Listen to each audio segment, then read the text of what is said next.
Granny's Family Classics presents The Haunted Man and the Ghost's Bargain by Charles Dickens. Read by Granny. Chapter 1. The Gift Bestowed. Everybody said so. Far be it from me to assert that what everybody says must be true. Everybody is, often, as likely to be wrong as right. In the general experience, everybody has been wrong so often, and it has taken, in most instances, such a weary wall to find out how wrong, that the authority is proved to be fallible. Everybody may sometimes be right, but that's no role, as the ghost of Giles Scroggins says in the ballad. The dread word, ghost, recalls me. Everybody said he looked like a haunted man. The extent of my present claim for everybody is that they were so far right. He did. Who could have seen his hollow cheek, his sunken brilliant eye, his black-attired figure, indefinably grin, although well-knit and well-proportioned, his grizzled hair hanging, like tangled seaweed, about his face, as if he had been, through his whole life, a lonely mark for the chafing and beating of the great deep of humanity, but might have said he looked like a haunted man. Who could have observed his manner, taciturn, thoughtful, gloomy, shadowed by habitual reserve, retiring always and jocund never, with a distraught air of reverting to a bygone place and time, or of listening to some old echoes in his mind, but might have said it was the manner of a haunted man. Who could have heard his voice, slow speaking, deep and grave, with a natural fullness and melody in it which he seemed to set himself against and stop, but might have said it was the voice of a haunted man?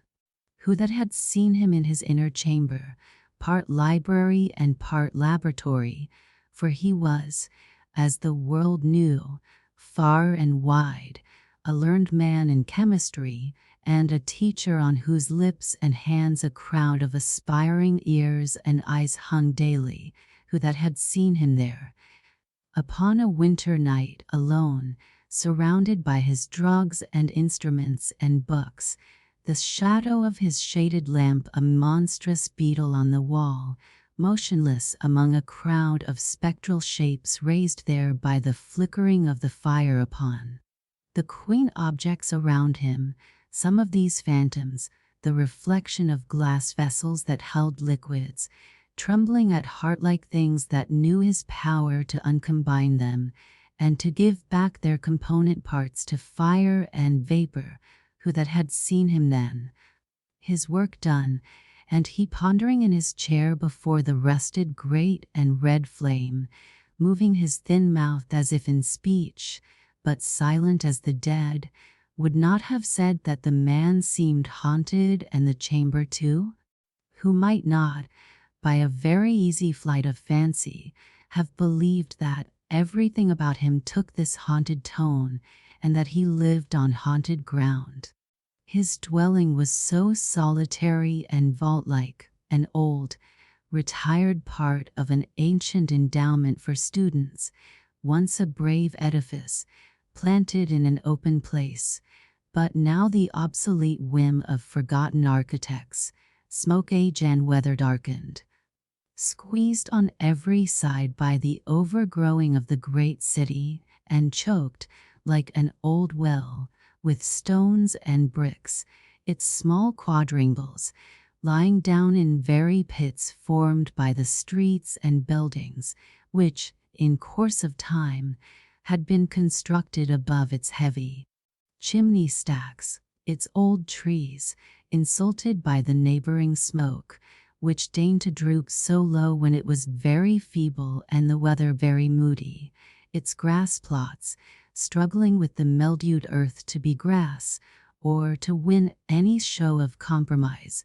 its silent pavements, unaccustomed to the tread of feet, and even to the observation of eyes, except when a stray face looked down from the upper world, wondering what nook it was, its sundial in a little bricked-up corner where no sun had straggled for 100 years, but where, in compensation for the sun's neglect, the snow would lie for weeks when it lay nowhere else, and the black east wind would spin like a huge humming top, when in all other places it was silent and still.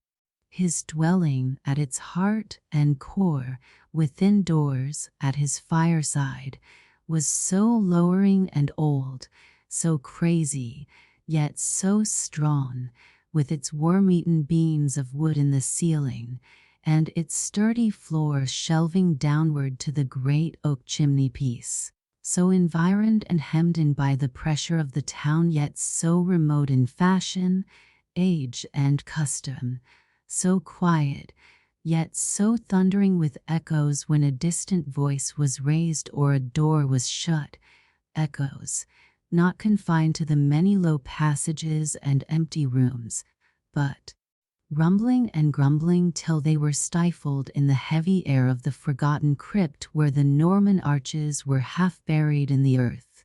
You should have seen him in his dwelling about twilight, in the dead winter time, when the wind was blowing, shrill and shrewd, with the going down of the blurred sun, when it was just so dark as that the forms of things were indistinct and vague, but not wholly lost.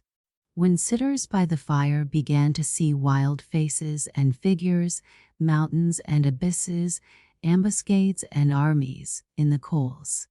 When people in the streets bent down their heads and ran before the weather. When those who were obliged to meet it were stopped at angry corners, stung by wandering snowflakes alighting on the lashes of their eyes, which fell too sparingly and were blown away too quickly to leave a trace upon the frozen ground. When windows of private houses closed up tight and warm. When lighted gas began to burst forth in the busy and the quiet streets, fast blackening otherwise. When stray pedestrians, shivering along the ladder, looked down at the glowing fires in kitchens and sharpened their sharp appetites by snuffing up the fragrance of whole miles of dinners. When travelers by land were bitter cold and looked wearily on gloomy landscapes, rustling and shuddering in the blast. When mariners at sea, outlying upon icy yards, were tossed and swung above the howling ocean dreadfully. When lighthouses on rocks and headlands showed solitary and watchful, and benighted seabirds breasted on against their ponderous lanterns and fell dead. When little readers of storybooks, by the firelight, trembled to think of Qasim Baba cut into quarters, hanging in the robber's cave, or had some small misgivings that the fierce little old woman with the crutch, who used to start out of the box in the merchant Abudua's bedroom, might, one of these nights, be found upon the stairs, in the long, cold, dusky journey up to bed, when, in rustic places, the last glimmering of daylight died away from the ends of avenues, and the trees, arching overhead, were sullen and black, when, in parks and woods, the high wet fern and sodden moss, and beds of fallen leaves, and trunks of trees, were lost to view, in masses of impenetrable shade, when mists arose from dike and fen and river, when lights in old halls and in cottage windows were a cheerful sight, when the mill stopped, the wheelwright and the blacksmith shut their workshops, the turnpike gate closed, the plough and harrow were left lonely in the fields, the laborer and team went home, and the striking of the church clock had a deeper sound than at noon, and the churchyard wicket would be swung no more that night. When twilight everywhere released the shadows, prisoned up all day, that now closed in and gathered like mustering swarms of ghosts, when they stood lowering in corners of rooms and frowned out from behind half-opened doors, when they had full possession of unoccupied apartments, when they danced upon the floors and walls and ceilings of inhabited chambers, while the fire was low, and withdrew like ebbing waters when it sprang into a blaze, when they fantastically mocked the shapes of household objects, making the nurse an ogress, the rocking horse a monster, the wondering child, half scared and half amused, a stranger to itself, the very tongs upon the hearth, a straddling giant with his arms akimbo, evidently smelling the blood of Englishmen and wanting to grind people's bones to make his bread. When these shadows brought into the minds of older people other thoughts and showed them different images, when they stole from their retreats in the likenesses of forms and faces from the past, from the grave, from the deep, deep gulf, where the things that might have been and never were are always wandering. When he sat, as already mentioned, gazing at the fire, when, as it rose and fell, the shadows went and came, when he took no heed of them with his bodily eyes, but, let them come or let them go, looked fixedly at the fire. You should have seen him then, when the sounds that had arisen with the shadows and come out of their lurking places at the twilight summons seemed to make a deeper stillness all about him, when the wind was rumbling in the chimney and sometimes crooning, sometimes howling in the house, when the old trees outside were so shaken and beaten that one querulous old rook, unable to sleep, protested now and then in a feeble, dozy, high-up call, when at intervals the window trembled, the rusty vane upon the turret-top complained, the clock beneath it recorded that another quarter of an hour was gone, or the fire collapsed and fell in with a rattle, when a knock came at his door, in short, as he was sitting so, and roused him. "Who's that?" said he. "Come in." Surely there had been no figure leaning on the back of his chair, no face looking over it. It is certain that no gliding footstep touched the floor as he lifted up his head with a start and spoke. And yet there was no mirror in the room on whose surface his own form could have cast its shadow for a moment, and something had passed darkly and gone. "I'm humbly fearful, sir," said a fresh-colored busy man, holding the door open with his foot for the admission of himself and a wooden tray he carried, and letting it go again by very gentle and careful degrees, when he and the tray had got in, lest it should close noisily, "that it's a good bit past the time tonight. But Mrs. William has been taken off her legs so often." "By the wind?" "Aye, I have heard it rising."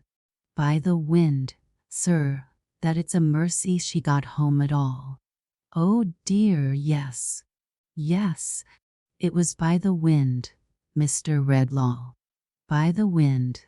He had, by this time, put down the tray for dinner, and was employed in lighting the lamp and spreading a cloth on the table.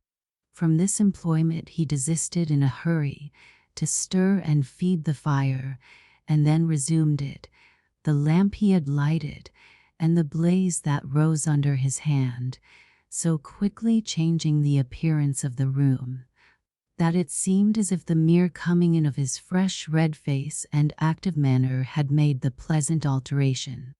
"Mrs. William is of course subject at any time, sir, to be taken off her balance by the elements.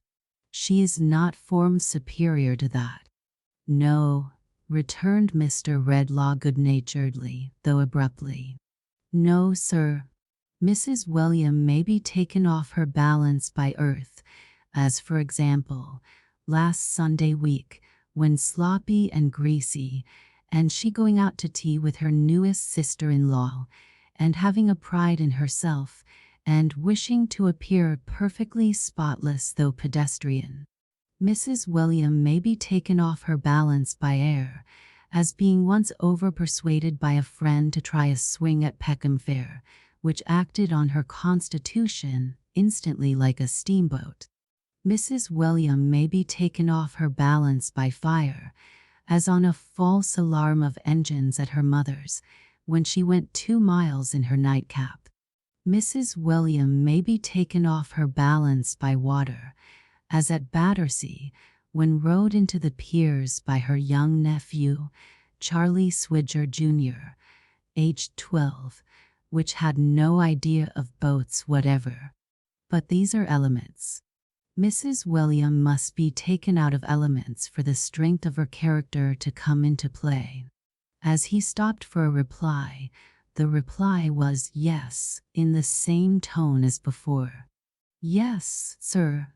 "Oh dear, yes," said Mr. Swidger, still proceeding with his preparations and checking them off as he made them. "That's where it is, sir. That's what I always say myself, sir. Such a many of us Swidgers, Pepper. Why, there's my father, sir, superannuated keeper and custodian of this institution, 87-year-old. He's a Swidger, Spoon." "True, William," was the patient and abstracted answer when he stopped again. "Yes, sir," said Mr. Swidger. "That's what I always say, sir. You may call him the trunk of the tree bred. Then you come to his successor, my unworthy self, Salt, and Mrs. William, Swidgers both to knife and fork. Then you come to all my brothers and their families, Swidgers, man and woman, boy and girl.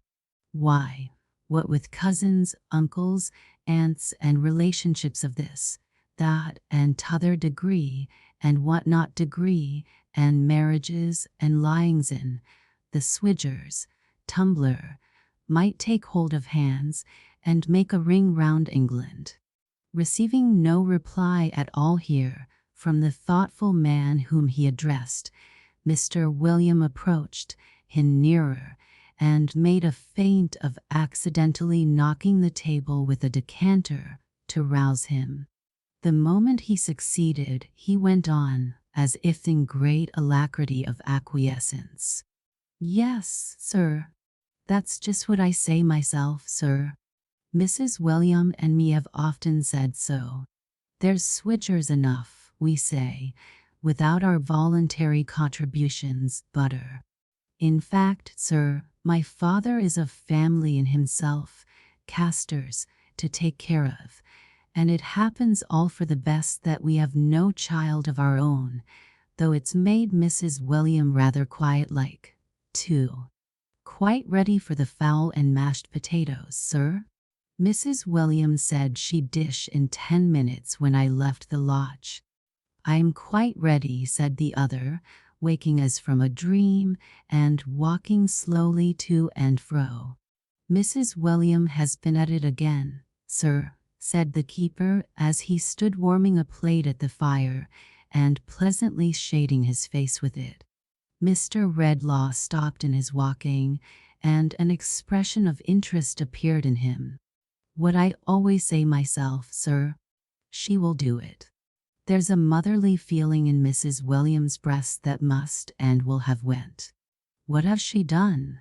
"Why, sir, not satisfied with being a sort of mother to all the young gentlemen that come up from a variety of parts to attend your courses of lectures at this ancient foundation.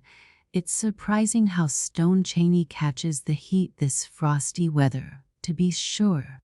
Here he turned the plate and cooled his fingers. "Well," said Mr. Redlaw. "That's just what I say myself, sir," returned Mr. William, speaking over his shoulder, as if in ready and delighted assent. "That's exactly where it is, sir. There ain't one of our students but appears to regard Mrs. William in that light. Every day, right through the course, they puts their heads into the lodge, one after another, and have all got something to tell her or something to ask her. Swidge is the appellation by which they speak of Mrs. William in general, among themselves, I'm told. But that's what I say, sir. Better be called ever so far out of your name, if it's done in real liking, than have it made ever so much of and not cared about. What's a name for? To know a person by. If Mrs. William is known by something better than her name, I allude to Mrs. William's qualities and disposition, never mind her name, though it is Swidger by rights. Let M call her Swidge, Widge, Bridge, Lord. London Bridge, Blackfriars, Chelsea, Putney, Waterloo, or Hammersmith Suspension, if they like. The close of this triumphant oration brought him and the plate to the table, upon which he half laid and half dropped it, with a lively sense of its being thoroughly heated, just as the subject of his praises entered the room, bearing another tray and a lantern, and followed by a venerable old man with long grey hair. Mrs. William, like Mr. William, was a simple, innocent-looking person, in whose smooth cheeks the cheerful red of her husband's official waistcoat was very pleasantly repeated. But whereas Mr. William's light hair stood on end all over his head, and seemed to draw his eyes up with it in an excess of bustling readiness for anything, the dark brown hair of Mrs. William was carefully smoothed down and waved away under a trim tidy cap, in the most exact and quiet manner imaginable, whereas Mr. William's very trousers hitched themselves up at the ankles, as if it were not in their iron-grey nature to rest without looking about them. Mrs. William's neatly flowered skirts, red and white, like her own pretty face, were as composed and orderly as if the very wind that blew so hard out of doors could not disturb one of their folds.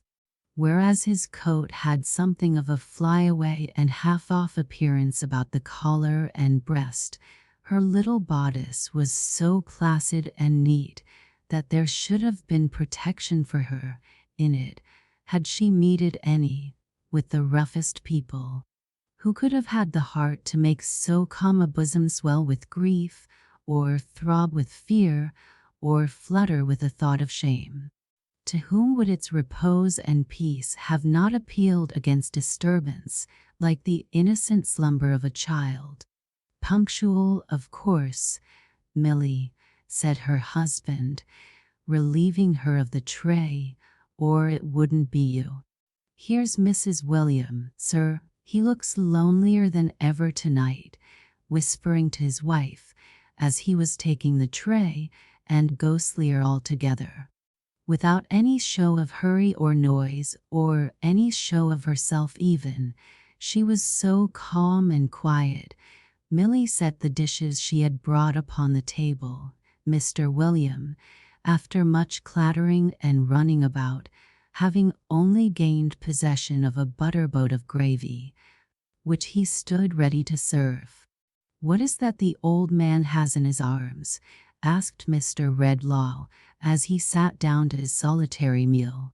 "Holly, sir," replied the quiet voice of Milly. "That's what I say myself, sir," interposed Mr. William, striking in with the butterboat. "Berries are so seasonable to the time of year. Brown gravy." "Another Christmas come, another year gone," murmured the chemist, with a gloomy sigh.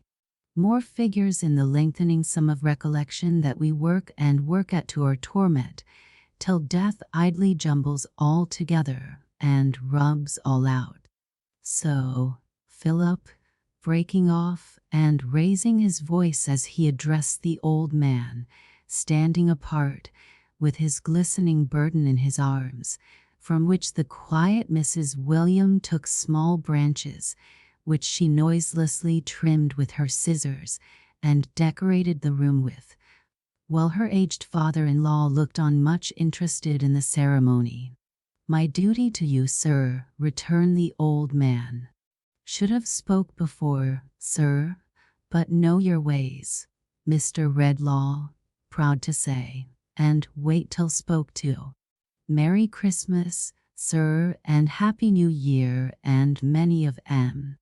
Have had a pretty many of 'em myself, ha ha, and may take the liberty of wishing 'em. I'm 87. Have you had so many that were merry and happy? Asked the other. I've, sir, ever so many, returned the old man. Is his memory impaired with age? It is to be expected now, said Mr. Redlaw, turning to the son and speaking lower. Not a morsel of it, sir, replied Mr. William. That's exactly what I say myself, sir. There never was such a memory as my father's. He's the most wonderful man in the world. He don't know what forgetting means.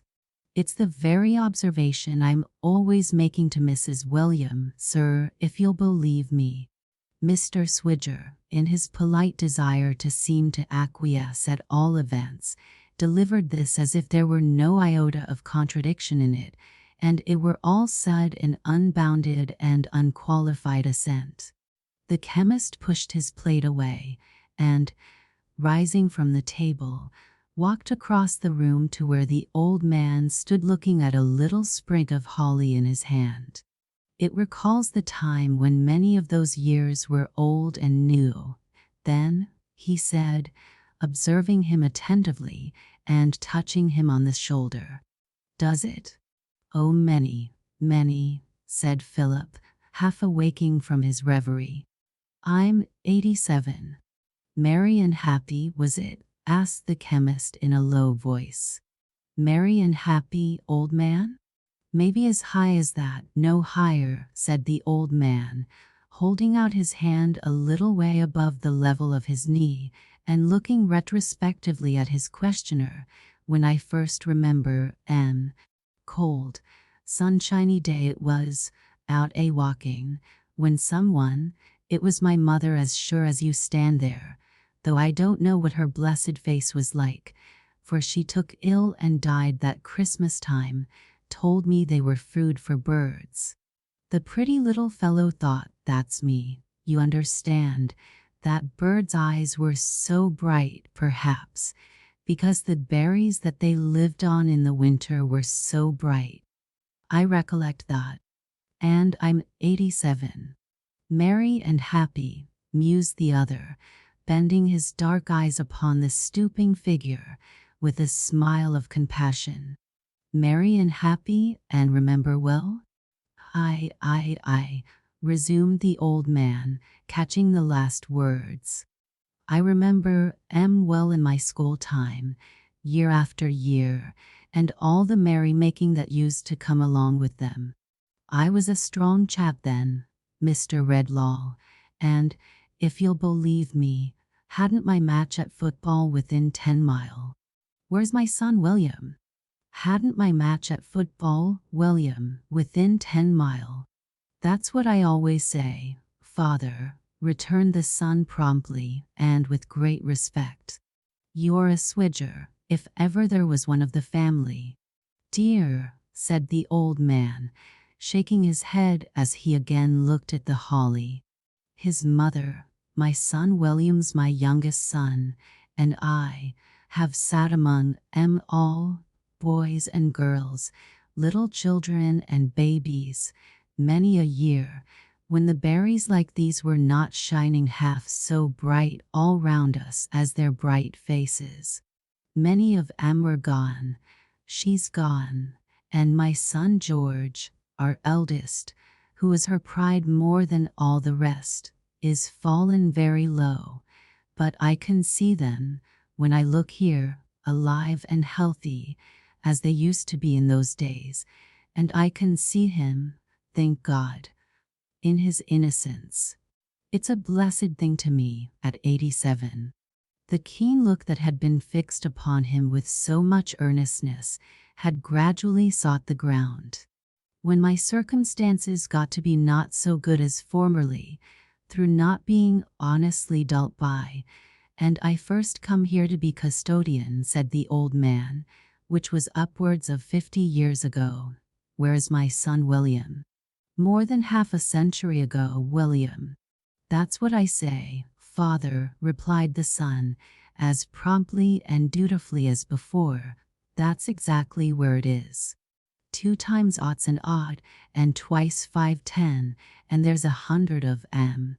It was quite a pleasure to know that one of our founders, or more correctly speaking, said the old man, with a great glory in his subject and his knowledge of it, one of the learned gentlemen that helped endow us in Queen Elizabeth's time, for we were founded afore her day, left in his will, among the other bequests he made us, so much to buy holly, for garnishing the walls and windows, come Christmas. There was something homely and friendly in it. Being but strange here, then, and coming at Christmas time, we took a liking for his very picture that hangs in what used to be, anciently, a 4 or 10 poor gentlemen commuted for an annual stipend in money, our great dinner hall. A sedate gentleman in a peaked beard, with a ruff round his neck, and a scroll below him, in old English letters, Lord, keep my memory green. You know all about him, Mr. Redlaw? I know the portrait hangs there, Philip. Yes, sure, it's the second on the right, above the paneling. I was going to say, he has helped to keep my memory green. I thank him for going round the building every year, as I'm a-doing now, and freshening up the bare rooms with these branches and berries, freshens up my bare old brain. 1 year brings back another, and that year another, and those others numbers. At last, it seems to me as if the birth time of our Lord was the birth time of all I have ever had affection for, or mourned for, or delighted in, and they're a pretty many, for I'm 87. Merry and happy, murmured Redlaw to himself. The room began to darken strangely. So you see, sir, pursued old Philip, whose hale wintry cheek had warmed into a ruddier glow, and whose blue eyes had brightened while he spoke, I have plenty to keep when I keep this present season. Now, where's my quiet mouse? Chattering's the sin of my time of life, and there's half the building to do yet, if the cold don't freeze us first, or the wind don't blow us away, or the darkness don't swallow us up. The quiet mouse had brought her calm face to his side, and silently taken his arm, before he finished speaking. Come away, my dear, said the old man. Mr. Redlaw won't settle to his dinner otherwise till it's cold as the winter. I hope you'll excuse me rambling on, sir, and I wish you good night and once again a merry. Stay, said Mr. Redlaw, resuming his place at the table, more, it would have seemed from his manner, to reassure the old keeper than in any remembrance of his own appetite. Spare me another moment, Philip. William, you were going to tell me something to your excellent wife's honor. It will not be disagreeable to her to hear you praise her. What was it? Why, that's where it is, you see, sir, returned Mr. William Swidger, looking towards his wife in considerable embarrassment. Mrs. Williams got her eye upon me. But you're not afraid of Mrs. Williams' eye? Why, no, sir, returned Mr. Swidger, that's what I say myself. It wasn't made to be afraid of. It wouldn't have been made so mild, if that was the intention. But I wouldn't like to milly him, you know. Down in the buildings. Mr. William, standing behind the table and rummaging disconcertedly among the objects upon it, directed persuasive glances at Mrs. William and secret jerks of his head and thumb at Mr. Redlaw, as alluring her towards him. Him, you know, my love, said Mr. William. Down in the buildings. Tell, my dear. You're the works of Shakespeare in comparison with myself. Down in the buildings, you know, my loved student. Student, repeated Mr. Redlaw, raising his head. That's what I say, sir, cried Mr. William, in the utmost animation of assent. If it wasn't the poor student down in the buildings, why should you wish to hear it from Mrs. William's lips? Mrs. William, my dear buildings. I didn't know, said Milly, with a quiet frankness, free from any haste or confusion, that William had said anything about it, or I wouldn't have come. I asked him not to. It's a sick young gentleman, sir, and very poor, I am afraid, who is too ill to go home this holiday time, and lives, unknown to anyone, in but a common kind of lodging for a gentleman, down in Jerusalem buildings. That's all, sir. Why have I never heard of him? Said the chemist, rising hurriedly. Why has he not made his situation known to me? Sick, give me my hat and cloak. Poor, what house, what number? Oh, you mustn't go there, sir, said Milly, leaving her father-in-law, and calmly confronting him with her collected little face and folded hands. Not go there. Oh dear, no, said Milly, shaking her head as at a most manifest and self-evident impossibility. It couldn't be thought of. What do you mean?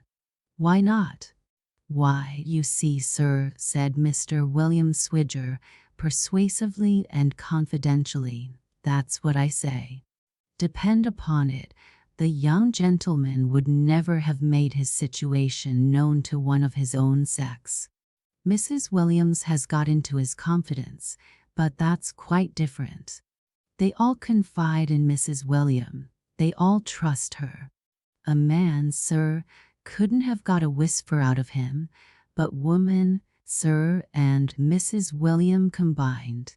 There is good sense and delicacy in what you say, William, returned Mr. Redlaw, observant of the gentle and composed face at his shoulder.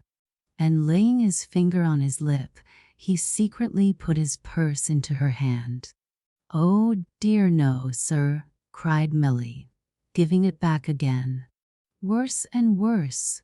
Couldn't be dreamed of.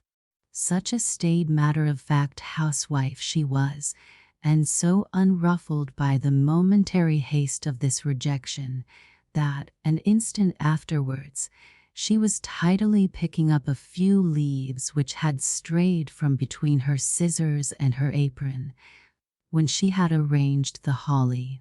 Finding, when she rose from her stooping posture, that Mr. Redlaw was still regarding her with doubt and astonishment, she quietly repeated, looking about, the while, for any other fragments that might have escaped her observation. Oh dear no, sir. He said that of all the world he would not be known to you, or receive help from you, though he is a student in your class. I have made no terms of secrecy with you, but I trust your honor completely. Why did he say so? Indeed, I can't tell, sir, said Milly, after thinking a little, because I am not at all clever, you know, and I wanted to be useful to him in making things neat and comfortable about him, and employed myself that way. But I know he is poor and lonely, and I think he is somehow neglected too. How dark it is. The room had darkened more and more. There was a very heavy gloom and shadow gathering behind the chemist's chair. What more about him? He asked. He is engaged to be married when he can afford it, said Milly, and is studying, I think, to qualify himself to earn a living. I have seen, a long time, that he has studied hard and denied himself much. How very dark it is. It's turned colder, too, said the old man, rubbing his hands. There's a chill and dismal feeling in the room. Where's my son William? William, my boy, turn the lamp and rouse the fire. Millie's voice resumed, like quiet music very softly played. He muttered in his broken sleep yesterday afternoon, after talking to me, this was to herself, about someone dead, and some great wrong done that could never be forgotten, but whether to him or to another person, I don't know. Not by him, I am sure.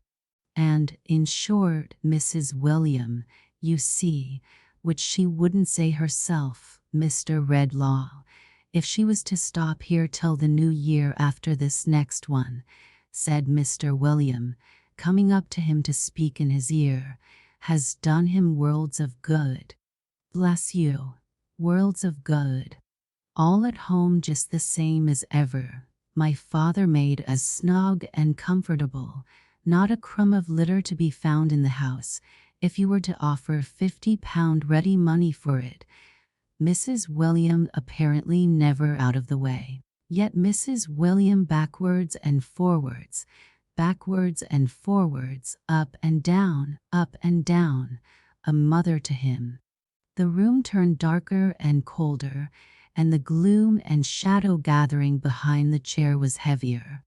Not content with this, sir, Mrs. William goes and finds, this very night, when she was coming home, why it's not above a couple of hours ago, a creature more like a young wild beast than a young child, shivering upon a doorstep. What does Mrs. William do, but brings it home to dry it and feed it, and keep it till our old bounty of fruit and flannel is given away on Christmas morning. If it ever felt a fire before, it's as much as ever it did, for it's sitting in the old lodge chimney, staring at ours as if its ravenous eyes would never shut again. It's sitting there, at least, said Mr. William, correcting himself on reflection, unless it's bolted. Heaven keep her happy, said the chemist aloud, and you too, Philip. And you, William. I must consider what to do in this. I may desire to see the student. I'll not detain you any longer now. Good night. I thank ye, sir, I thank ye, said the old man, for Mouse, and for my son William, and for myself. Where's my son William? William, you take the lantern and go on first, through them long dark passages, as you did last year and the year afore. Ha ha. I remember, though I'm 87. Lord, keep my memory green. It's a very good prayer, Mr. Redlaw, that of the learned gentleman in the peaked beard, with a ruff round his neck, hangs up, second on the right above the panelling, in what used to be, a 4 or 10 poor gentlemen commuted, our great dinner hall. Lord, keep my memory green. It's very good and pious, sir. Amen. Amen. As they passed out and shut the heavy door, which, however carefully withheld, fired a long train of thundering reverberations when it shut at last, the room turned darker. As he fell a musing in his chair alone, the healthy holly withered on the wall and dropped dead branches.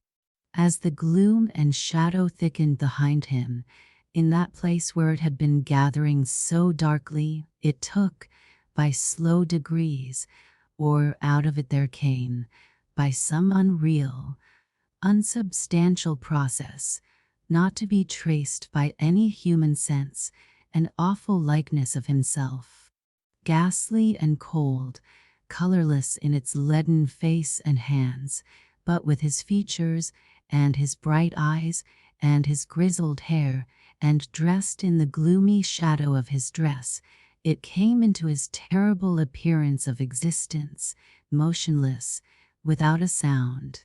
As he leaned his arm upon the elbow of his chair, ruminating before the fire, it leaned upon the chair back, close above him, with its appalling copy of his face looking where his face looked, and bearing the expression his face bore. This, then, was the something that had passed and gone already. This was the dread companion of the haunted man. It took, for some moments, no more apparent heed of him than he of it. The Christmas waits were playing somewhere in the distance, and, through his thoughtfulness, he seemed to listen to the music. It seemed to listen too. At length he spoke, without moving or lifting up his face. "Here again," he said. "Here again," replied the phantom. "I see you in the fire," said the haunted man. "I hear you in music, in the wind, in the dead stillness of the night."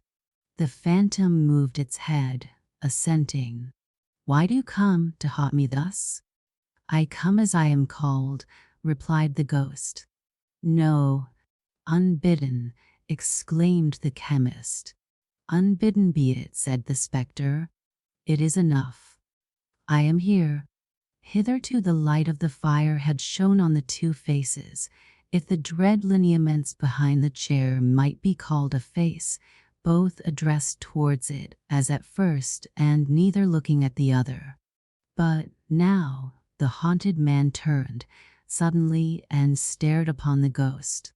The ghost, as sudden in its motion, passed to before the chair and stared on him. The living man, and the animated image of himself dead, might so have looked, the one upon the other. An awful survey, in a lonely and remote part of an empty old pile of building on a winter night, with the loud wind going by upon its journey of mystery, whence or whither, no man knowing since the world began, and the stars, in unimaginable millions, glittering through it from eternal space, where the world's bulk is as a grain, and its hoary age is infancy. "Look upon me," said the spectre. "I am he, neglected in my youth and miserably poor, who strove and suffered, and still strove and suffered, until I hewed out knowledge from the mine where it was buried, and made rugged steps thereof, for my worn feet to rest and rise on." "I am that man," returned the chemist. "No mother's self-denying love," pursued the phantom, "no father's counsel, aided me. A stranger came into my father's place when I was but a child, and I was easily an alien from my mother's heart. My parents, at the best, were of that sort whose care soon ends, and whose duty is soon done, who cast their offspring loose, early, as birds do theirs, and, if they do well, claim the merit, and, if ill, the pity." It paused, and seemed to tempt and goad him with its look, and with the manner of its speech, and with its smile. "I am he," pursued the phantom, "who, in this struggle upward, found a friend. I made him, won him, bound unto me. We worked together, side by side. All the love and confidence that in my earlier youth had had no outlet, and found no expression, I bestowed on him." "Not all," said Redlaw, hoarsely. "No, not all," returned the phantom. "I had a sister." The haunted man, with his head resting on his hands, replied, "I had." The phantom, with an evil smile, drew closer to the chair, and resting its chin upon its folded hands upon the back, and looking down into his face with searching eyes that seemed instinct with fire, went on. "Such glimpses of the light of home as I had ever known had streamed from her. How young she was, how fair, how loving! I took her to the first poor roof that I was master of, and made it rich. She came into the darkness of my life, and made it bright. She is before me. I saw her in the fire, but now I hear her in music, in the wind, in the dead stillness of the night," returned the haunted man. "Did he love her?" said the phantom, echoing his contemplative tone. I think he did once. I am sure he did. Better had she loved him less, less secretly, less dearly, from the shallower depths of a more divided heart. Let me forget it, said the chemist, with an angry motion of his hand. Let me blot it from my memory. The spectre, without stirring and with its unwinking, cruel eyes still fixed upon his face, went on. A dream, like hers, stole upon my own life. It did, said Redlaw. A love, as like hers, pursued the phantom, as my inferior nature might cherish, arose in my own heart. I was too poor to bind its object to my fortune then, by any thread of promise or entreaty. I loved her far too well to seek to do it. But more than ever I had striven in my life, I strove to climb. Only an inch gained brought me something nearer to the height. I toiled up. In the late pauses of my labor at that time, my sister, sweet companion, still sharing with me the expiring embers and the cooling hearth when day was breaking, what pictures of the future did I see? I saw them in the fire, but now, he murmured, they come back to me in music, in the wind, in the dead stillness of the night, in the revolving years. Pictures of my own domestic life, in aftertime, with her who was the inspiration of my toil. Pictures of my sister, made the wife of my dear friend, on equal terms, for he had some inheritance, we none.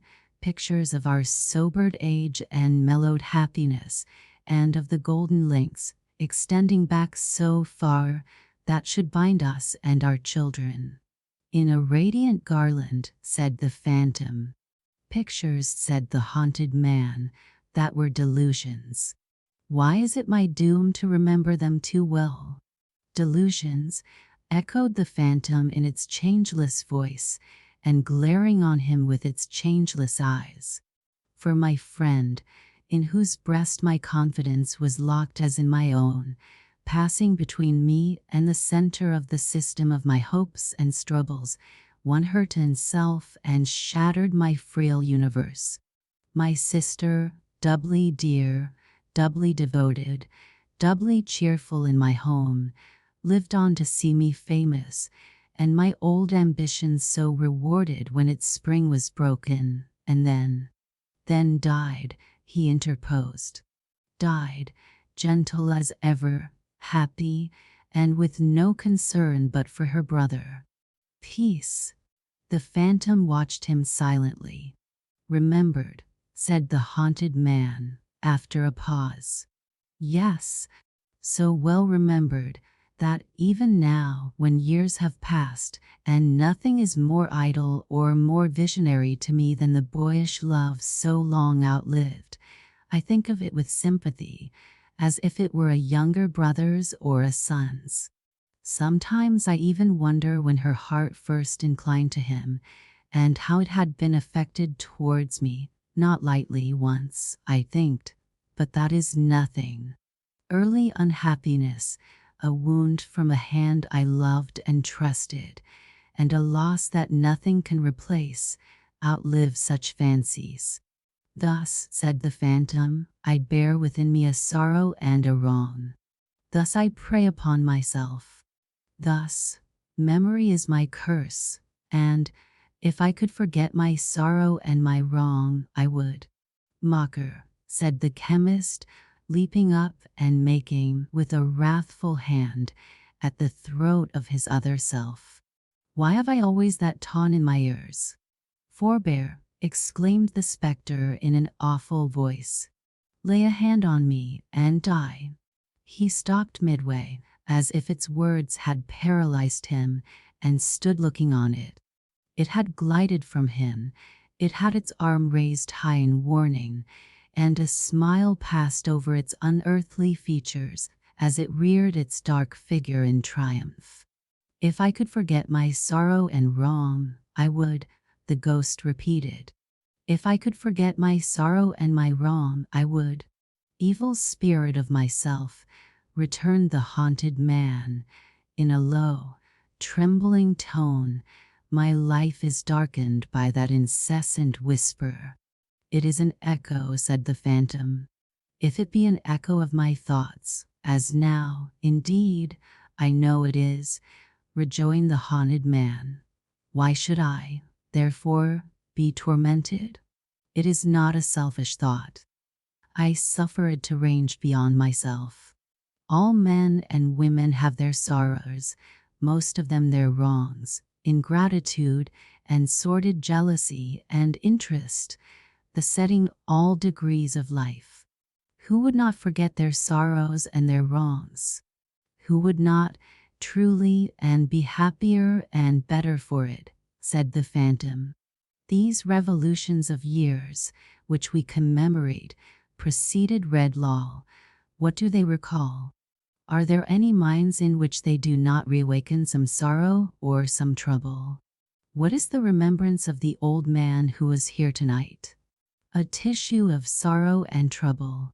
But common natures, said the phantom, with its evil smile upon its glassy face, unenlightened minds and ordinary spirits, do not feel or reason on these things like men of higher cultivation and profounder thought. Tempter, answered Redlaw, whose hollow look and voice I dread more than words can express, and from whom some dim foreshadowing of greater fear is stealing over me while I speak, I hear again an echo of my own mind. Receive it as a proof that I am powerful, returned the ghost. Hear what I offer. Forget the sorrow, wrong, and trouble you have known. Forget them, he repeated. I have the power to cancel their remembrance, to leave, but very fate, confused traces of them that will die out soon, returned the spectre. Say, is it done? Stay, cried the haunted man, arresting by a terrified gesture the uplifted hand. I tremble with distrust and doubt of you, and the dim fear you cast upon me deepens into a nameless horror I can hardly bear. I would not deprive myself of any kindly recollection, or any sympathy that is good for me or others. What shall I lose if I assent to this? What else will pass from my remembrance? No knowledge, no result of study, nothing but the intertwisted chain of feelings and associations, each in its turn dependent on, and nourished by, the banished recollections. Those will go. Are they so many? Said the haunted man, reflecting in alarm. They have been wont to show themselves in the fire, in music, in the wind, in the dead stillness of the night, in the revolving years, returned the phantom scornfully. In nothing else?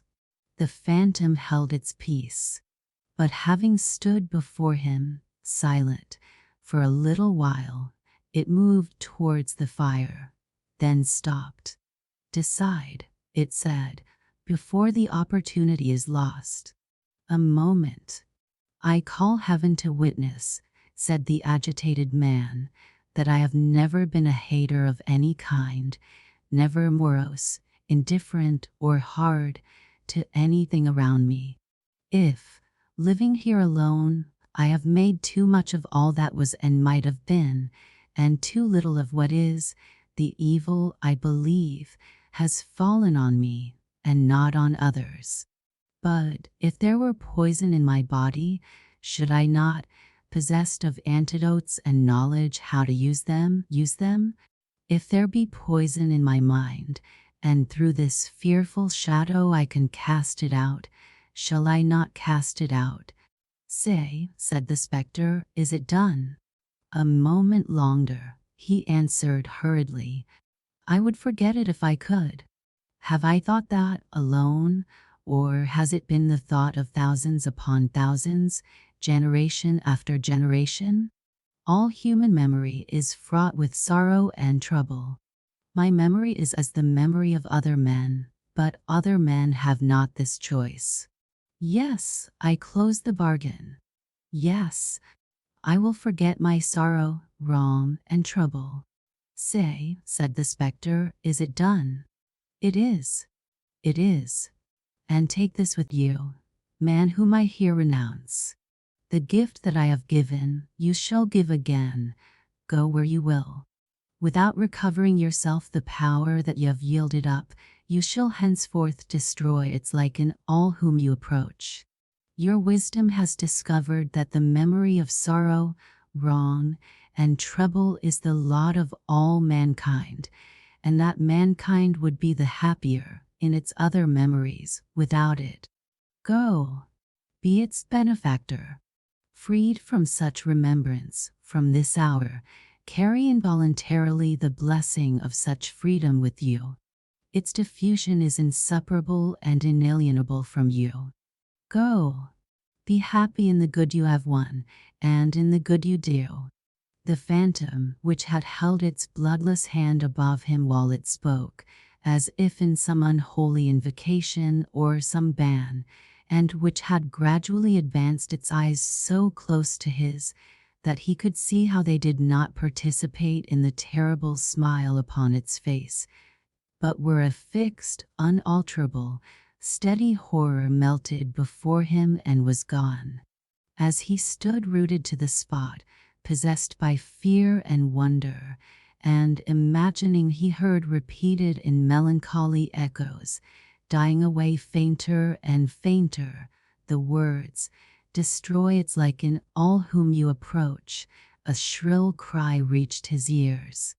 It came, not from the passages beyond the door, but from another part of the old building, and sounded like the cry of someone in the dark who had lost the way. He looked confusedly upon his hands and limbs, as if to be assured of his identity, and then shouted in reply, loudly and wildly, for there was a strangeness and terror upon him, as if he too were lost. The cry responding and being nearer, he caught up the lamp and raised a heavy curtain in the wall, by which he was accustomed to pass into and out of the theatre where he lectured, which adjoined his room. Associated with youth and animation, and a high amphitheatre of faces which his entrance charmed to interest in a moment, it was a ghostly place when all this life was faded out of it, and stared upon him like an emblem of death. "Hello," he cried. "Hello. This way. Come to the light." When, as he held the curtain with one hand, and with the other raised the lamp and tried to pierce the gloom that filled the place, something rushed past him into the room like a wild cat and crouched down in a corner. "What is it?" he said hastily. He might have asked, "What is it?" even had he seen it well, as presently he did when he stood looking at it gathered up in its corner. A bundle of tatters, held together by a hand, in size and form almost an infant's, but in its greedy, desperate little clutch, a bad old man's. A face rounded and smoothed by some half-dozen years, but pinched and twisted by the experiences of a life. Bright eyes, but not youthful. Naked feet, beautiful in their childish delicacy, ugly in the blood and dirt that cracked upon them. A baby savage, a young monster, a child who had never been a child, a creature who might live to take the outward form of man, but who, within, would live and perish a mere beast. Used already to be worried and hunted like a beast, the boy crouched down as he was looked at and looked back again, and interposed his arm to ward off the expected blow. "I'll bite," he said, "if you hit me." The time had been, and not many minutes since, when such a sight as this would have wrung the chemist's heart. He looked upon it now coldly, but with a heavy effort to remember something, he did not know what. He asked the boy what he did there, and whence he came. "Where's the woman?" he replied. "I want to find the woman." "Who?" "The woman." her that brought me here and set me by the large fire. She was so long gone that I went to look for her and lost myself. I don't want you. I want the woman." He made a spring so suddenly to get away that the dull sound of his naked feet upon the floor was near the curtain when Redlaw caught him by his rags. "Come, you let me go," muttered the boy, struggling and clenching his teeth. "I've done nothing to you. Let me go, will you, to the woman."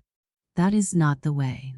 There's a nearer one," said Redlaw, detaining him, in the same blank effort to remember some association that ought, of right, to bear upon this monstrous object. "What is your name?" "Got none." "Where do you live?" "Live." "What's that?" The boy shook his hair from his eyes to look at him for a moment, and then, twisting round his legs and wrestling with him, broke again into his repetition of, "You let me go. Will you? I want to find the woman." The chemist led him to the door. "This way," he said, looking at him still confusedly, but with repugnance and avoidance growing out of his coldness. "I'll take you to her." The sharp eyes in the child's head, wandering round the room, lighted on the table where the remnants of the dinner were. "Give me some of that," he said covetously. "Has she not fed you?" "I shall be hungry again tomorrow, shan't I? Ain't I hungry every day?" Finding himself released, he bounded at the table like some small animal of prey, and hugging to his breast bread and meat and his own rags, all together, said, "There, now take me to the woman." As the chemist, with a newborn dislike to touch him, sternly motioned him to follow, and was going out of the door, he trembled and stopped. "The gift that I have given, you shall give again. Go where you will." The phantom's words were blowing in the wind, and the wind blew chill upon him. "I'll not go there tonight," he murmured faintly. "I'll go nowhere tonight. Boy, straight down this long-arched passage and past the great dark door into the yard. You see the fire shining on the window there." "The woman's fire?" inquired the boy. He nodded, and the naked feet had sprung away. He came back with his lamp, locked his door hastily, and sat down in his chair, covering his face like one who was frightened at himself. For now he was, indeed, alone. Alone. Chapter 2. The Gift Diffused. A small man sat in a small parlor, partitioned off from a small shop by a small screen, pasted all over with small scraps of newspapers. In company with the small man was almost any amount of small children you may please to name. At least it seemed so. They made, in that very limited sphere of action, such an imposing effect, in point of numbers. Of these small fry, 2 had, by some strong machinery, been got into bed in a corner where they might have reposed snugly enough in the sleep of innocence, but for a constitutional propensity to keep awake, and also to scuffle in and out of bed. The immediate occasion of these predatory dashes at the waking world was the construction of an oyster-shell wall in a corner by 2 other youths of tender age, on which fortification the 2 in bed made harassing descents, like those accursed Picts and Scots who beleaguer the early historical studies of most young Britons, and then withdrew to their own territory. In addition to the stir attendant on these inroads, and the retorts of the invaded, who pursued hotly, and made lunges at the bedclothes under which the marauders took refuge, another little boy, in another little bed, contributed his mite of confusion to the family stock by casting his boots upon the waters, In other words, by launching these and several small objects, inoffensive in themselves, though of a hard substance considered as missiles, at the disturbers of his repose, who were not slow to return these compliments. Besides which, another little boy, the biggest there, but still little, was tottering to and fro, bent on one side, and considerably affected in his knees by the weight of a large baby, which he was supposed by a fiction that obtains sometimes in sanguine families, to be hushing to sleep. But, oh, the inexhaustible regions of contemplation and watchfulness into which this baby's eyes were then only beginning to compose themselves to stare over his unconscious shoulder. It was a very Moloch of a baby, on whose insatiate altar the whole existence of this particular young brother was offered up a daily sacrifice. Its personality may be said to have consisted in its never being quiet, in any one place, for 5 consecutive minutes, and never going to sleep when required. Tetterby's baby was as well known in the neighborhood as the postman or the potboy. It roved from doorstep to doorstep in the arms of little Johnny Tetterby, and lagged heavily at the rear of troops of juveniles who followed the tumblers or the monkey and came up, all on one side, a little too late for everything that was attractive, from Monday morning until Saturday night. Wherever childhood congregated to play, there was little Moloch making Johnny fag and toil. Wherever Johnny desired to stay, little Moloch became fractious and would not remain. Whenever Johnny wanted to go out, Moloch was asleep and must be watched. Whenever Johnny wanted to stay at home, Moloch was awake and must be taken out. Yet Johnny was verily persuaded that it was a faultless baby, without its peer in the realm of England, and was quite content to catch meek glimpses of things in general from behind its skirts, or over its limp flopping bonnet, and to go staggering about with it like a very little porter with a very large parcel, which was not directed to anybody, and could never be delivered anywhere. The small man who sat in the small parlor, making fruitless attempts to read his newspaper peaceably in the midst of this disturbance, was the father of the family and the chief of the firm described in the inscription over the little shop front, by the name and title of A. Tetterby and Company newsman. Indeed, strictly speaking, he was the only personage answering to that designation, as company was a mere poetical abstraction, altogether baseless and impersonal.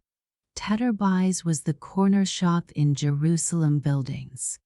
There was a good show of literature in the window, chiefly consisting of picture newspapers out of date and serial pirates and footpads. Walking sticks, likewise, and marbles were included in the stock in trade. It had once extended into the light confectionery line, but it would seem that those elegancies of life were not in demand about Jerusalem Buildings, for nothing connected with that branch of commerce remained in the window, except a sort of small glass lantern containing a languishing mass of bullseyes, which had melted in the summer and congealed in the winter until all hope of ever getting them out, or of eating them without eating the lantern too, was gone forever. Tetterby's had tried its hand at several things. It had once made a feeble little dart at the toy business, for, in another lantern, there was a heap of minute wax dolls, all sticking together upside down, in the direst confusion, with their feet on one another's heads, and a precipitate of broken arms and legs at the bottom. It had made a move in the millinery direction, which a few dry, wiry bonnet shapes remained in a corner of the window to attest. It had fancied that a living might lie hidden in the tobacco trade, and had stuck up a representation of a native of each of the three integral portions of the British Empire, in the act of consuming that fragrant weed, with a poetic legend attached, importing that united in one cause they sat and joked. One chewed tobacco, one took snuff, one smoked, but nothing seemed to have come of it, except flies. Time had been when it had put a forlorn trust in imitative jewelry, for in one pane of glass there was a card of cheap seals, and another of pencil cases, and a mysterious black amulet of inscrutable intention, labeled 9 pence. But, to that hour, Jerusalem Buildings had bought none of them. In short, Tetterby's had tried so hard to get a livelihood out of Jerusalem Buildings in one way or other, and appeared to have done so indifferently in all, that the best position in the firm was too evidently company's company. As a bodiless creation, being untroubled with the vulgar inconveniences of hunger and thirst, being chargeable neither to the poor's rates nor the assessed taxes, and having no young family to provide for.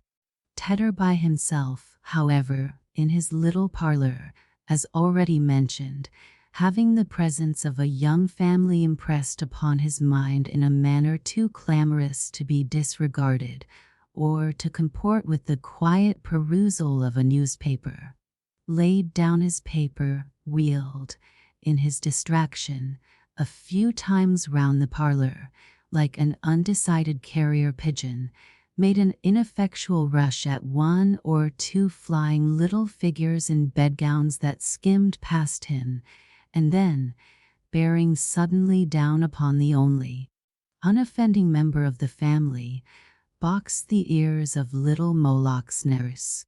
"You bad boy," said Mr. Tetterby, "haven't you any feeling for your poor father after the fatigues and anxieties of a hard winter's day, since 5 o'clock in the morning, but must you wither his rest, and corrode his latest intelligence with your vicious tricks?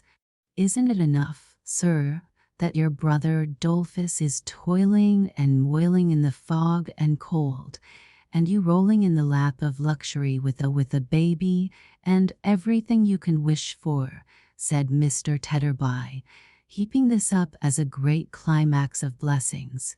"But must you make a wilderness of home, and maniacs of your parents? Must you, Johnny? Hey?" At each interrogation, Mr. Tetterby made a feint of boxing his ears again, but thought better of it, and held his hand. "Oh, father," whimpered Johnny, "when I wasn't doing anything, I'm sure, but taking such care of Sally, and getting her to sleep. Oh, father, I wish my little woman would come home," said Mr. Tetterby, relenting and repenting. "I only wish my little woman would come home. I ain't fit to deal with 'em. They make my head go round, and get the better of me. Oh, Johnny, isn't it enough that your dear mother has provided you with that sweet sister," indicating Moloch, "isn't it enough that you were 7 boys before without a ray of gal, and that your dear mother went through what she did go through, on purpose that you might all of you have a little sister, but must you so behave yourself as to make my head swim?" Softening more and more as his own tender feelings and those of his injured son were worked on, Mr. Tetterby concluded by embracing him and immediately breaking away to catch one of the real delinquents.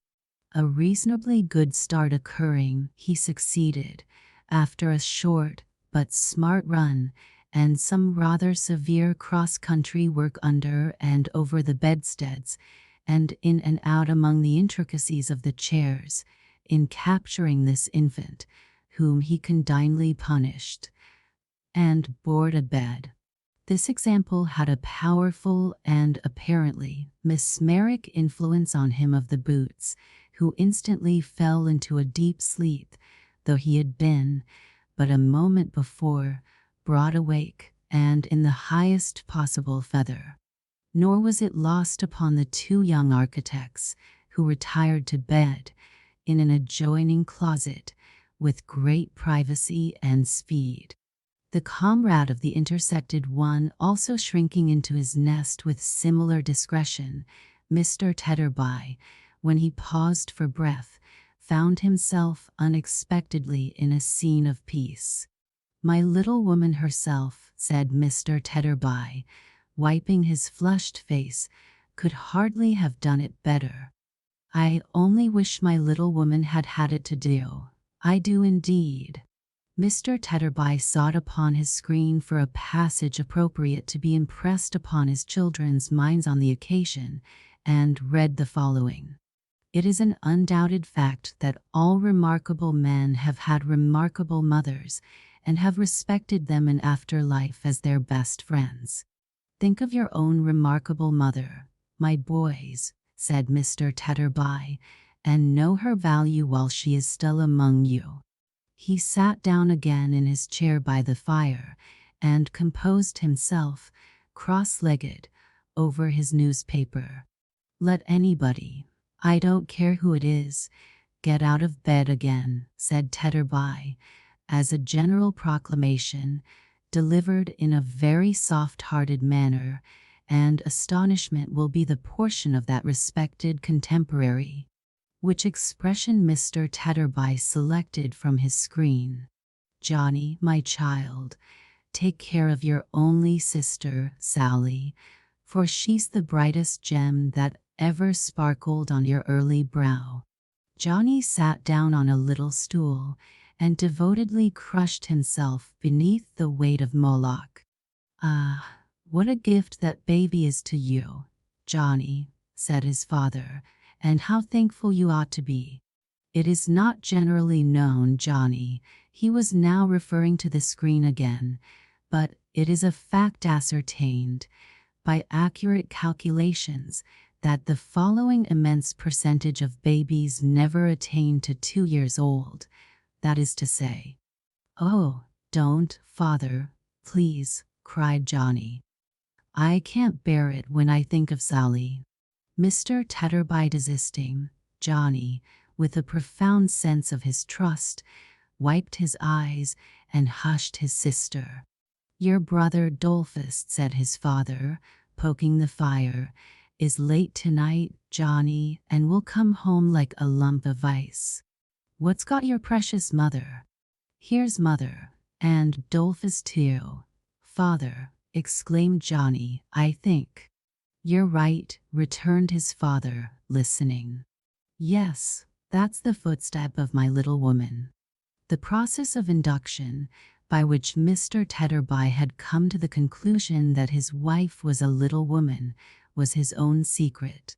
She would have made 2 editions of himself very easily. Considered as an individual, she was rather remarkable for being robust and portly, but considered with reference to her husband, her dimensions became magnificent.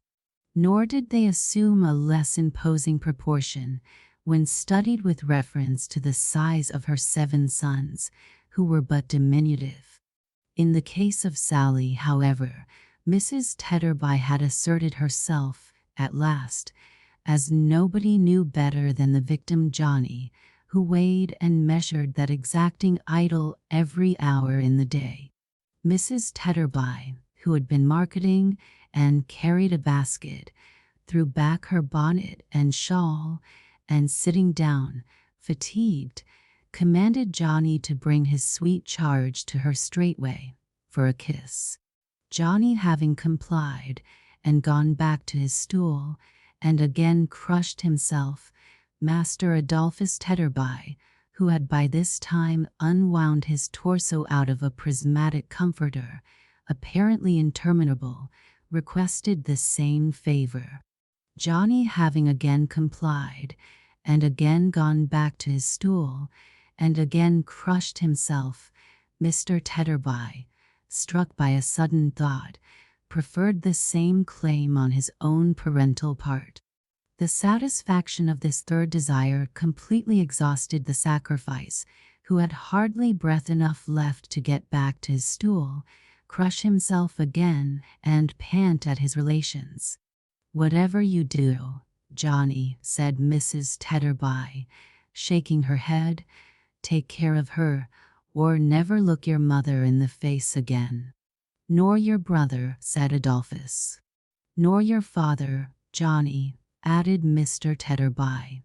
Johnny, much affected by this conditional renunciation of him, looked down at Moloch's eyes to see that they were all right so far, and skillfully patted her back, which was uppermost, and rocked her with his foot.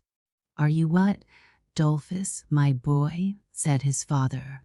"Come and take my chair and dry yourself."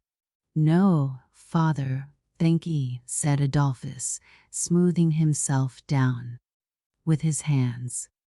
"I ain't very wet, I don't think. Does my face shine much, father?" "Well, it does look waxy, my boy," returned Mr. Tetterby.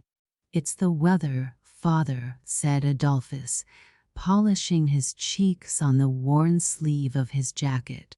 "What with rain and sleet and wind and snow and fog, my face gets quite brought out into a rash sometimes. And shines, it does, oh, don't it, though?" Master Adolphus was also in the newspaper line of life, being employed by a more thriving firm than his father and company to vend newspapers at a railway station, where his chubby little person, like a shabbily disguised Cupid, and his shrill little voice. He was not much more than 10 years old, were as well known as the hoarse panting of the locomotives, running in and out. His juvenility might have been at some loss for a harmless outlet in this early application to traffic, but for a fortunate discovery he made of a means of entertaining himself and of dividing the long day into stages of interest, without neglecting business. This ingenious invention, remarkable, like many great discoveries, for its simplicity, consisted in varying the first vowel in the word paper and substituting, in its stead, at different periods of the day, all the other vowels in grammatical succession. Thus, before daylight in the winter time, he went to and fro, in his little oilskin cap and cape, and his big comforter, piercing the heavy air with his cry of "Morning G Popper," which, about an hour before noon, changed to "Morning G Pepper," which, at about 2, changed to "Morning G Pipper," which in a couple of hours changed to "Morning G Popper," and so declined with the sun into "Evening Pupper," to the great relief and comfort of this young gentleman's spirits. Mrs. Tetterby, his lady mother, who had been sitting with her bonnet and shawl thrown back, as aforesaid, thoughtfully turning her wedding ring round and round upon her finger, now rose, and divesting herself of her out-of-door attire, began to lay the cloth for supper. "Ah, dear me, dear me, dear me," said Mrs. Tetterby. "That's the way the world goes." "Which is the way the world goes, my dear?" asked Mr. Tetterby, looking round. "Oh, nothing," said Mrs. Tetterby. Mr. Tetterby elevated his eyebrows, folded his newspaper afresh, and carried his eyes up it, and down it, and across it, but was wandering in his attention, and not reading it. Mrs. Tetterby, at the same time, laid the cloth, but rather as if she were punishing the table than preparing the family supper, hitting it unnecessarily hard with the knives and forks, slapping it with the plates, dinting it with the salt cellar, and coming heavily down upon it with the loaf. "Ah, dear me, dear me, dear me," said Mrs. Tetterby. "That's the way the world goes, my duck," returned her husband, looking round again. "You said that before." which is the way the world goes. Oh, nothing, said Mrs. Tutterby. Sophia, remonstrated her husband, you said that before, too. Well, I'll say it again if you like, returned Mrs. Tutterby. Oh, nothing there. And again if you like, oh, nothing there. And again if you like, oh, nothing now then. Mr. Tutterby brought his eye to bear upon the partner of his bosom, and said, in mild astonishment, My little woman, what has put you out? I'm sure I don't know, she retorted. Don't ask me. Who said I was put out at all? I never did. Mr. Tutterby gave up the perusal of his newspaper as a bad job, and, taking a slow walk across the room, with his hands behind him and his shoulders raised, his gait according perfectly with the resignation of his manner, addressed himself to his two eldest offspring. Your supper will be ready in a minute, Dolphus, said Mr. Tutterby. Your mother has been out in the wet to the cook's shop to buy it. It was very good of your mother so to do. You shall get some supper too, very soon, Johnny. Your mother's pleased with you, my man, for being so attentive to your precious sister. Mrs. Tutterby, without any remark, but with a decided subsidence of her animosity towards the table, finished her preparations and took, from her ample basket, a substantial slab of hot peas pudding wrapped in paper, and a basin covered with a saucer, which, on being uncovered, sent forth an odor so agreeable that the three pair of eyes in the two beds opened wide and fixed themselves upon the banquet.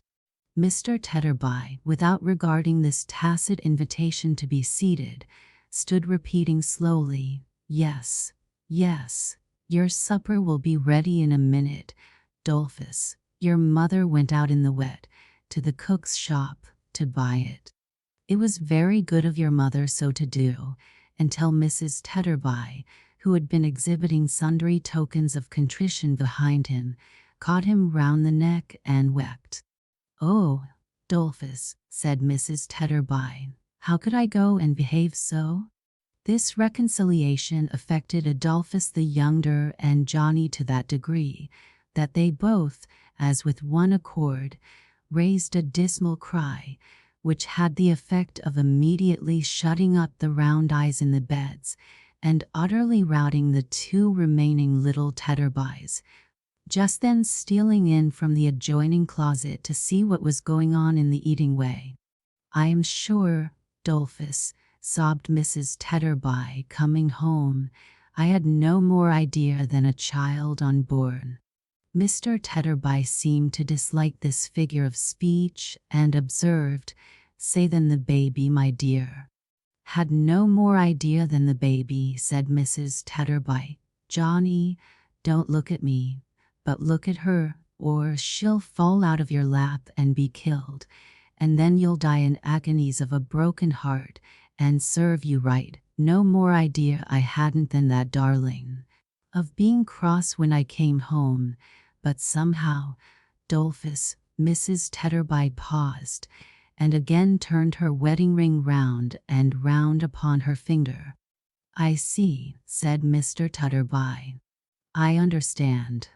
My little woman was put out. Hard times and hard weather and hard work make it trying now and then. I see. Bless your soul. No wonder.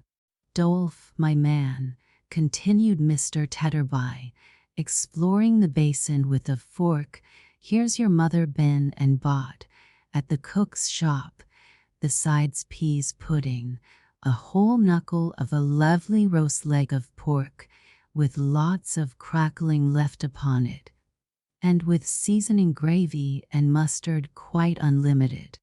Hand in your plate, my boy, and begin while it's simmering. Master Adolphus, needing no second summons, received his portion with eyes rendered moist by appetite, and withdrawing to his particular stool, fell upon his supper tooth and nail. Johnny was not forgotten, but received his rations on bread, lest he should, in a flash of gravy, trickle any on the baby. He was required, for similar reasons, to keep his pudding, when not on active service, in his pocket. There might have been more pork on the knucklebone, which Knucklebone the carver at the cook's shop had assuredly not forgotten in carving for previous customers, but there was no stint of seasoning, and that is an accessory dreamily suggesting pork, and pleasantly cheating the sense of taste. The peas pudding, too, the gravy and mustard, like the Eastern rose in respect of the nightingale, if they were not absolutely pork, had lived near it. So, upon the whole, there was the flavor of a middle-sized pig. It was irresistible to the Tetterbys in bed, who, though professing to slumber peacefully, crawled out when unseen by their parents, and silently appealed to their brothers for any gastronomic token of fraternal affection.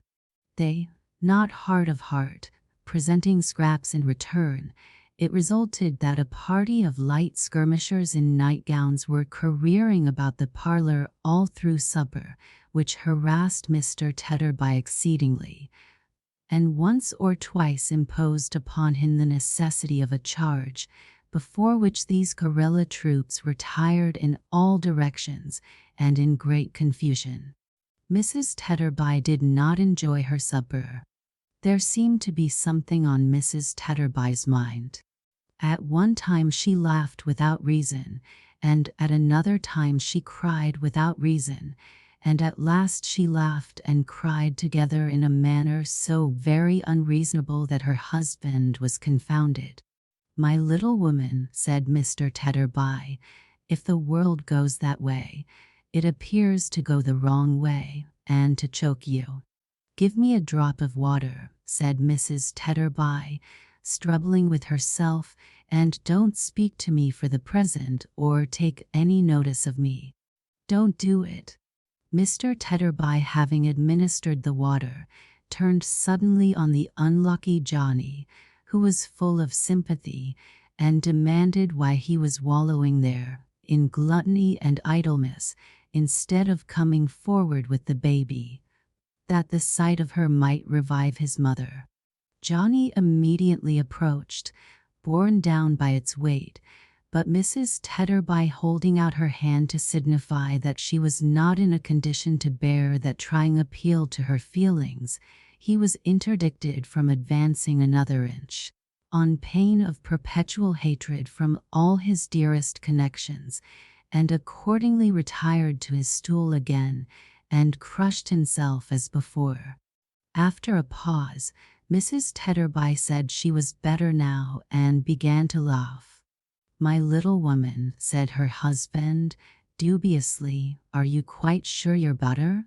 Or are you, Sophia, about to break out in a fresh direction?" "No, Dolphus, no," replied his wife. "I'm quite myself." With that, settling her hair, and pressing the palms of her hands upon her eyes, she laughed again. "What a wicked fool I was, to think so for a moment," said Mrs. Tetterby. "Come nearer, Dolphus, and let me ease my mind, and tell you what I mean. Let me tell you all about it." Mr. Tetterby bringing his chair closer, Mrs. Tetterby laughed again, gave him a hug, and wiped her eyes. "You know, Dolphus, my dear," said Mrs. Tetterby, "that when I was single, I might have given myself away in several directions. At one time, for after me at once, 2 of them were sons of Mars." "We're all sons of Mars, my dear," said Mr. Tetterby, jointly with pause. "I don't mean that," replied his wife. "I mean soldiers, sergeants." "Oh," said Mr. Tetterby. "Well, Dolphus, I'm sure I never think of such things now, to regret them, and I'm sure I've got as good a husband, and would do as much to prove that I was fond of him, as any little woman in the world," said Mr. Tetterby. "Very good, very good." If Mr. Tetterby had been 10 feet high, he could not have expressed a gentler consideration for Mrs. Tetterby's fairy-like stature, and if Mrs. Tetterby had been 2 feet high, she could not have felt it more appropriately her due. "But you see, Dolphus," said Mrs. Tetterby, "this being Christmas time, when all people who can make holiday, and when all people who have got money like to spend some, I did, somehow, get a little out of sorts when I was in the streets just now.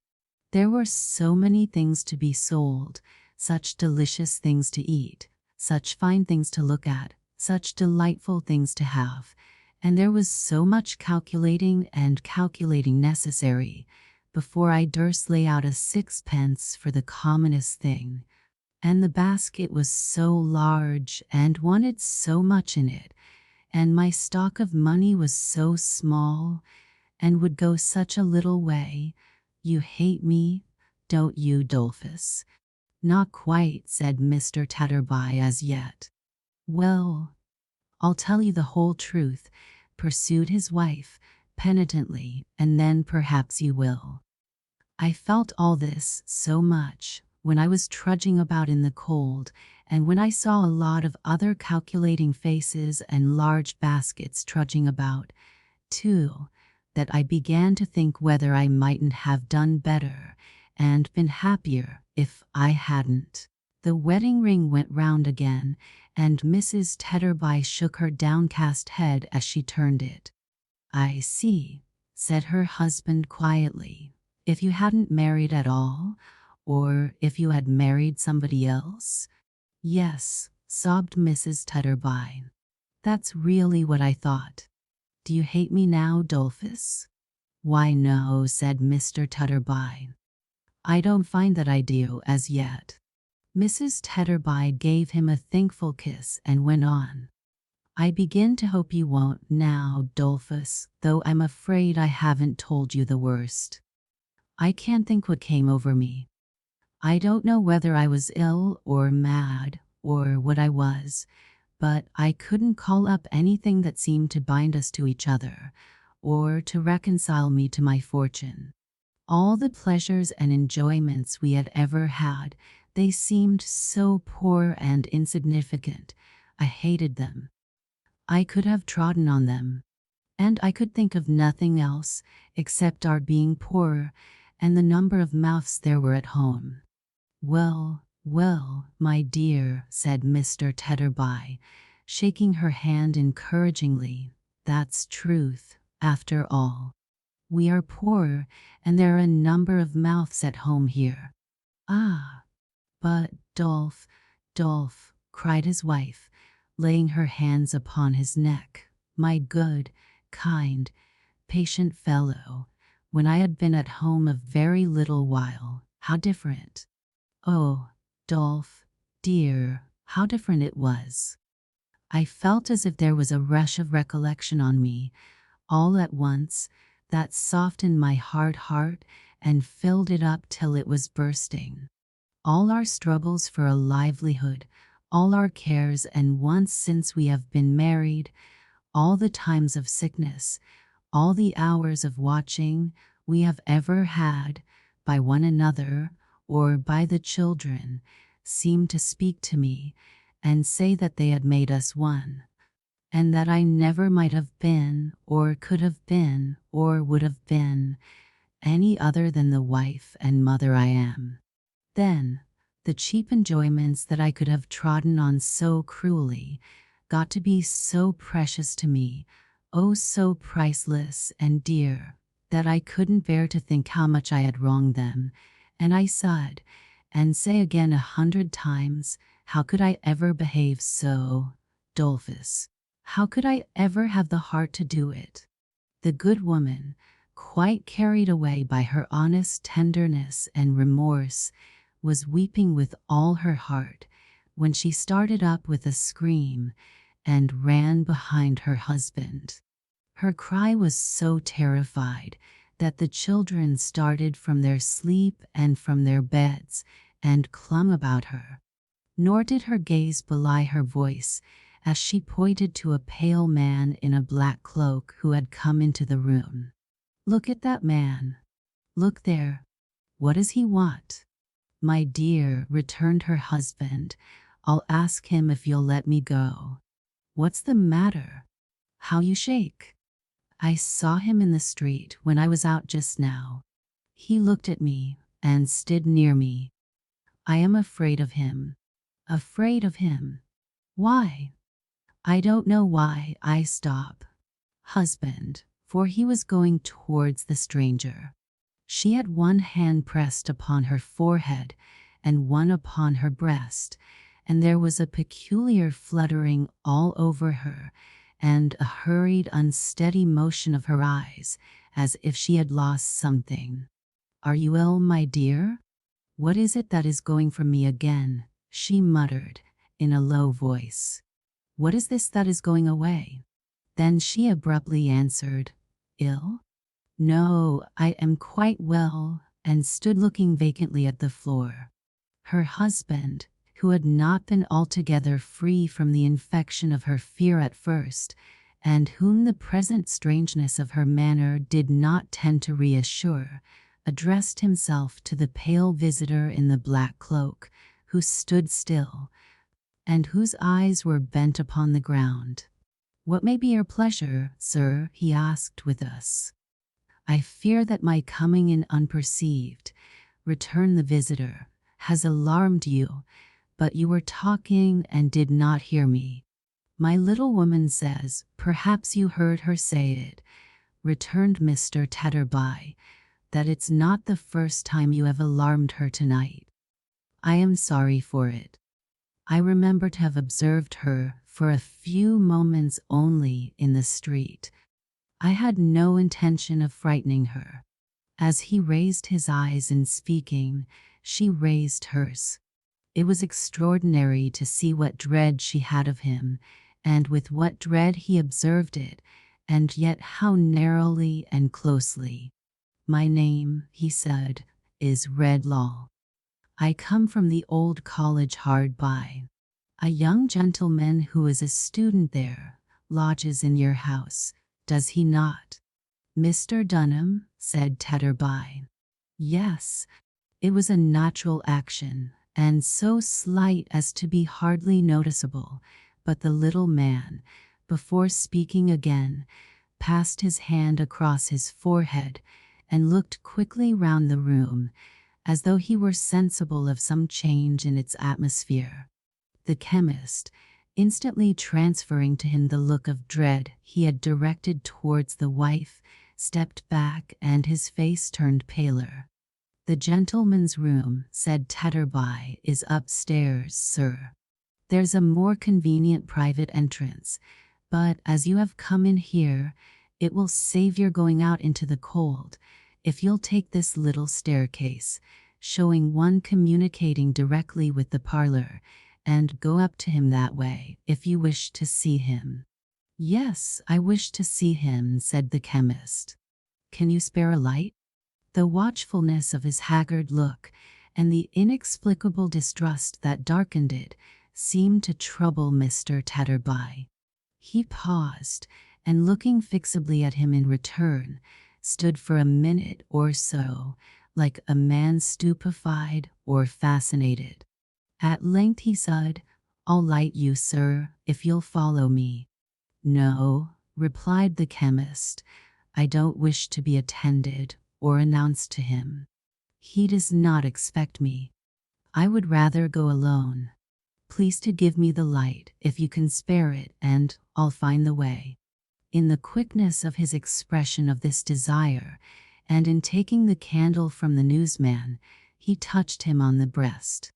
Withdrawing his hand hastily, almost as though he had wounded him by accident, for he did not know in what part of himself his new power resided, or how it was communicated, or how the manner of its reception varied in different persons, he turned and ascended the stair. But when he reached the top, he stopped and looked down. The wife was standing in the same place, twisting her ring round and round upon her finger. The husband, with his head bent forward on his breast, was musing heavily and sullenly. The children, still clustering about the mother, gazed timidly after the visitor and nestled together when they saw him looking down. "Come," said the father roughly. "There's enough of this. Get to bed here." "The place is inconvenient and small enough," the mother added, "without you. Get to bed." The whole brood, scared and sad, crept away, little Johnny and the baby lagging last.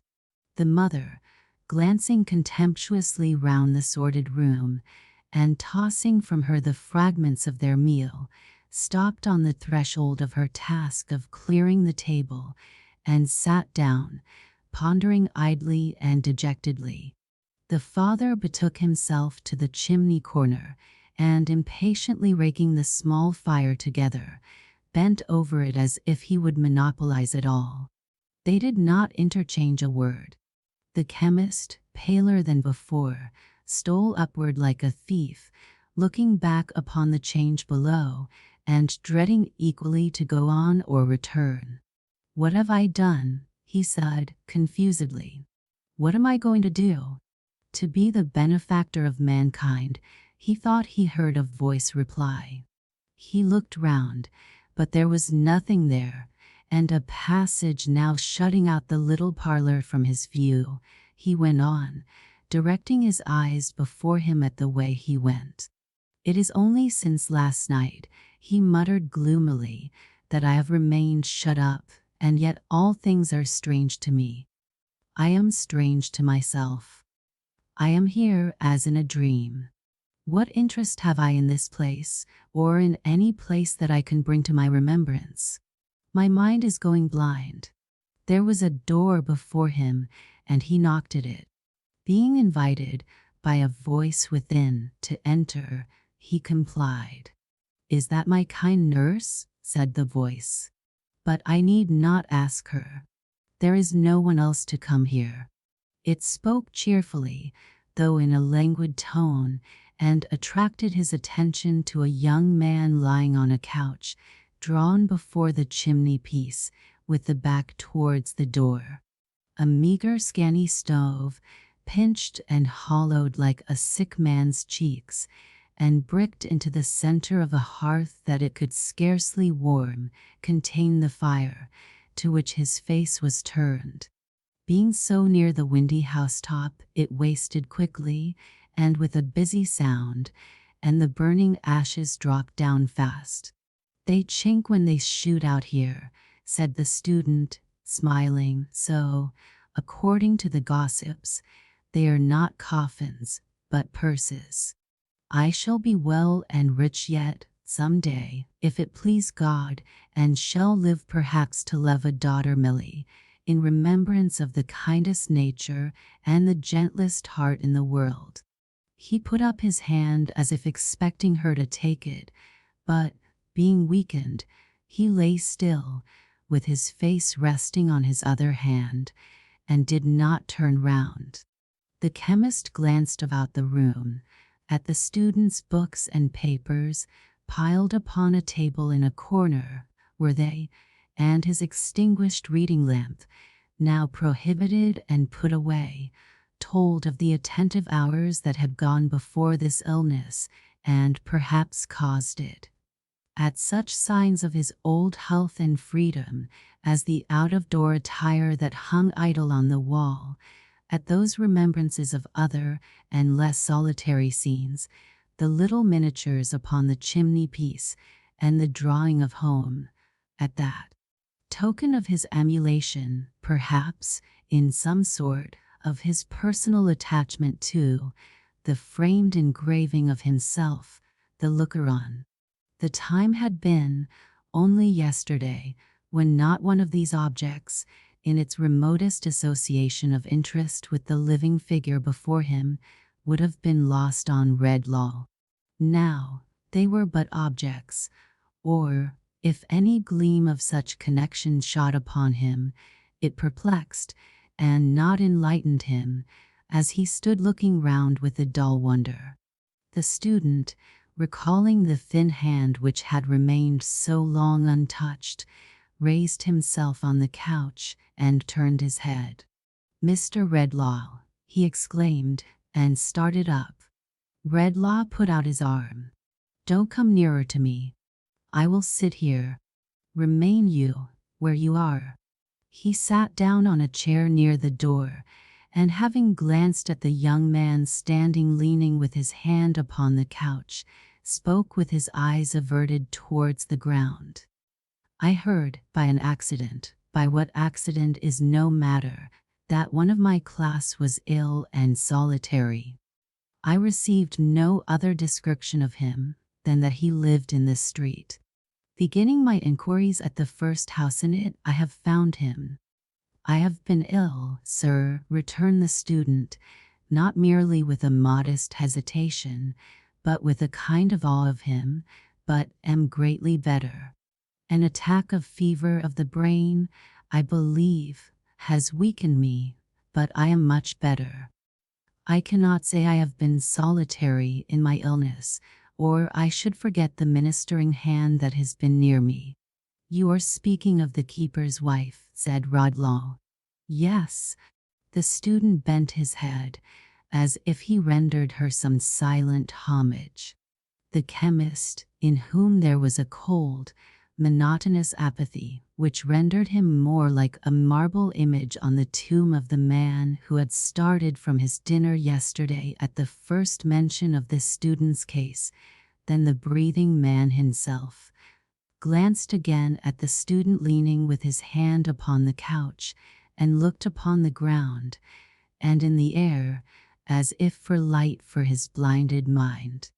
"I remembered your name," he said, "when it was mentioned to me downstairs, just now, and I recollect your face. We have held but very little personal communication together. Very little. You have retired and withdrawn from me, more than any of the rest, I think?" The student signified assent. "And why?" said the chemist, not with the least expression of interest, but with a moody, wayward kind of curiosity. "Why? How comes it that you have sought to keep especially from me the knowledge of your remaining here at this season, when all the rest have dispersed, and of your being ill? I want to know why this is." The young man, who had heard him with increasing agitation, raised his downcast eyes to his face, and clasping his hands together, cried with sudden earnestness and with trembling lips, "Mr. Redlaw, you have discovered me. You know my secret." "Secret," said the chemist harshly. "I know. Yes, your manner, so different from the interest and sympathy which endear you to so many hearts, your altered voice, the constraint there is in everything you say, and in your looks," replied the student, "warn me that you know me. That you would conceal it, even now, is but a proof to me, God knows I need none, of your natural kindness and of the bar there is between us." A vacant and contemptuous laugh was all his answer. "But, Mr. Redlaw," said the student, "as a just man, and a good man, think how innocent the first am, except in name and descent, of participation in any wrong inflicted on you, or in any sorrow you have borne." "Sorrow," said Redlaw, laughing. "Wrong? What are those to me?" "For heaven's sake," entreated the shrinking student, "do not let the mere interchange of a few words with me change you like this, sir. Let me pass again from your knowledge and notice. Let me occupy my old reserved and distant place among those whom you instruct. Know me only by the name I have assumed, and not by that of Longford." "Longford!" exclaimed the other. He clasped his head with both his hands, and for a moment turned upon the young man his own intelligent and thoughtful face. but the light passed from it, like the sunbeam of an instant, and it clouded as before. "The name my mother bears, sir," faltered the young man, "the name she took, when she might, perhaps, have taken one more honored." Mr. Redlaw, hesitating, "I believe I know that history. Where my information halts, my guesses at what is wanting may supply something not remote from the truth. I am the child of a marriage that has not proved itself a well-assorted or a happy one. From infancy, I have heard ye spoken of with honor and respect, with something that was almost reverence.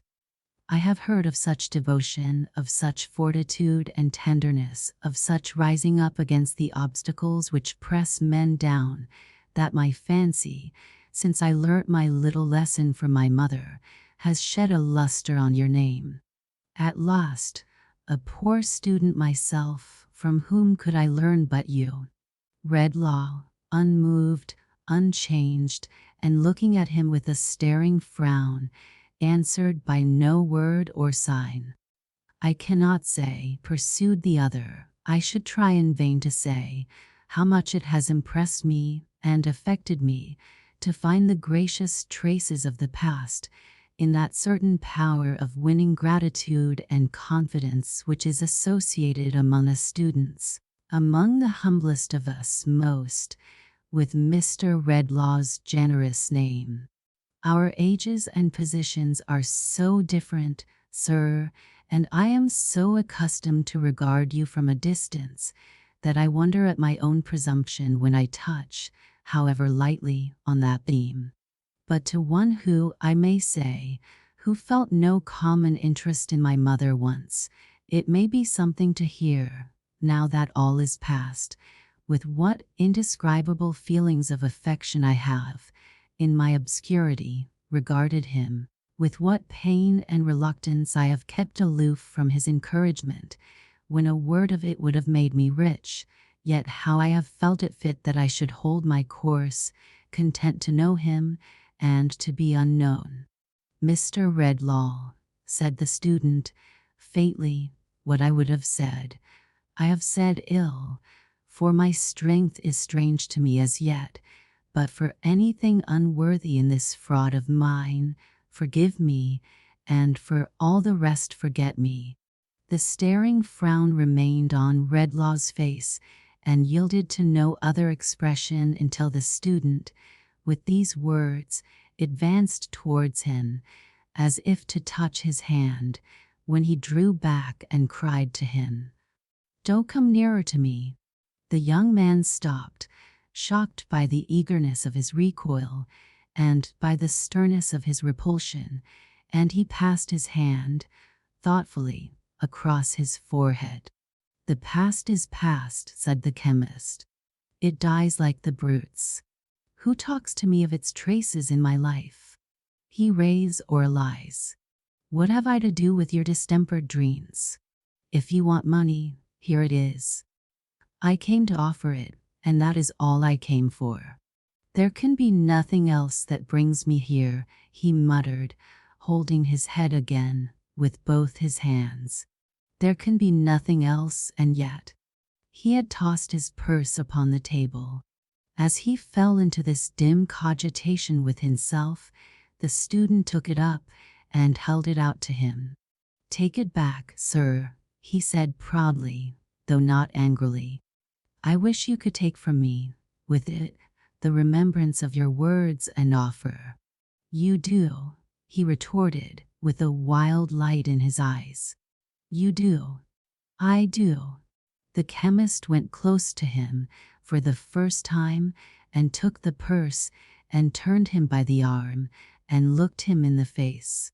"There's sorrow and trouble and sickness, is there not?" he demanded with a laugh. The wondering student answered yes. "In its unrest, in its anxiety, in its suspense, in all its train of physical and mental miseries," said the chemist, with a wild, unearthly exultation. "All best forgotten, are they not?" The student did not answer, but again passed his hand confusedly across his forehead.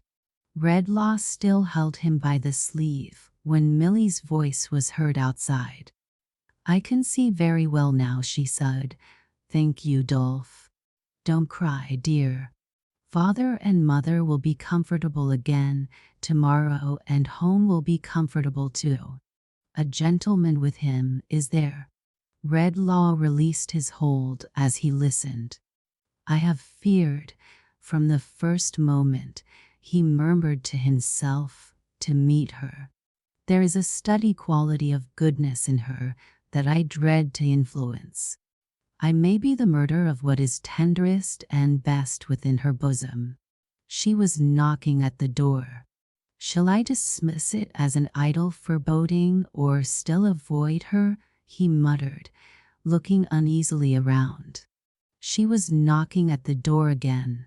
"Of all the visitors who could come here," he said, in a hoarse, alarmed voice, turning to his companion, "this is the one I should desire most to avoid. Hide me." The student opened a frail door in the wall, communicating where the garret roof began to slope towards the floor, with a small inner room. Redlaw passed in hastily and shut it after him. The student then resumed his place upon the couch and called to her to enter. "Dear Mr. Edmund," said Millie, looking round, "they told me there was a gentleman here." "There is no one here but I." "There has been someone?" Yes, there has been someone." She put her little basket on the table and went up to the back of the couch as if to take the extended hand, but it was not there. A little surprised, in her quiet way, she leaned over to look at his face and gently touched him on the brow. "Are you quite as well tonight? Your head is not so cold as in the afternoon." "Tut," said the student petulantly, "very little ails me." A little more surprise, but no reproach, was expressed in her face as she withdrew to the other side of the table and took a small packet of needlework from her basket. But she laid it down again on second thoughts, and going noiselessly about the room, set everything exactly in its place and in the neatest order, even to the cushions on the couch, which she touched with so light a hand that he hardly seemed to know it. As he lay looking at the fire, when all this was done and she had swept the hearth, she sat down, in her modest little bonnet, to her work, and was quietly busy on it directly. "It's the new muslin curtain for the window, Mr. Edmund," said Millie, stitching away as she talked. "It will look very clean and nice, though it costs very little, and will save your eyes, too, from the light. My William says the room should not be too light just now, when you are recovering so well, or the glare might make you giddy." He said nothing, but there was something so fretful and impatient in his change of position that her quick fingers stopped, and she looked at him anxiously. "The pillows are not comfortable," she said, laying down her work and rising. "I will soon put them right." "They're very well," he answered. "Leave them alone, pray. You make so much of everything." He raised his head to say this, and looked at her so thanklessly that, after he had thrown himself down again, she stood timidly pausing. However, she resumed her seat, and her needle, without having directed even a murmuring look towards him, and was soon as busy as before. "I have been thinking, Mr. Edmund, that you have been often thinking of late, when I have been sitting by, how true the saying is, that adversity is a good teacher. Health will be more precious to you, after this illness, than it has ever been. And years hence, when this time of year comes round, and you remember the days when you lay here sick, alone, that the knowledge of your illness might not afflict those who are dearest to you, your home will be doubly dear and doubly blessed. Now, isn't that a good, true thing? She was too intent upon her work, and too earnest in what she said, and too composed and quiet altogether, to be on the watch for any look he might direct towards her in reply, so the shaft of his ungrateful glance fell harmless, and did not wound her. "Ah," said Milly, with her pretty head inclining thoughtfully on one side, as she looked down, following her busy fingers with her eyes. "Even on me, and I am very different from you, Mr. Edmund, for I have no learning and don't know how to think properly. This view of such things has made a great impression since you have been lying ill. When I have seen you so touched by the kindness and attention of the poor people downstairs, I have felt that you thought even that experience some repayment for the loss of health, and I have read in your face, as plain as if it was a book, that but for some trouble and sorrow we should never know half the good there is about us." His getting up from the couch interrupted her, or she was going on to say more. "We needn't magnify the merit, Mrs. William," he rejoined slightingly. "The people downstairs will be paid in good time, I dare say, for any little extra service they may have rendered me, and perhaps they anticipate no less. I am much obliged to you, too." Her fingers stopped, and she looked at him. "I can't be made to feel the more obliged by your exaggerating the case," he said. "I am sensible that you have been interested in me, and I say I am much obliged to you. What more would you have?" Her work fell on her lap, as she still looked at him walking to and fro with an intolerant air, and stopping now and then. "I say again, I am much obliged to you. Why weaken my sense of what is your due and obligation, by preferring enormous claims upon me? Trouble, sorrow, affliction, adversity. One might suppose I had been dying a score of deaths here. Do you believe, Mr. Edmund," she asked, rising and going nearer to him, "that I spoke of the poor people of the house with any reference to myself?" To me, laying her hand upon her bosom with a simple and innocent smile of astonishment. "Oh, I think nothing about it, my good creature," he returned. "I have had an indisposition, which your solicitude, observe, I say solicitude, makes a great deal more of than it merits, and it's over, and we can't perpetuate it." He coldly took a book and sat down at the table. She watched him for a little while, until her smile was quite gone, and then, returning to where her basket was, said gently, "Mr. Edmund, would you rather be alone?" "There is no reason why I should detain you here," he replied. "Except," said Milly, hesitating and showing her work. "Oh, the curtain," he answered with a supercilious laugh. "That's not worth staying for." She made up the little packet again and put it in her basket. Then, standing before him with such an air of patient entreaty that he could not choose but look at her, she said, "If you should want me, I will come back willingly. When you did want me, I was quite happy to come. There was no merit in it. I think you must be afraid that, now you are getting well, I may be troublesome to you, but I should not have been, indeed. I should have come no longer than your weakness and confinement lasted.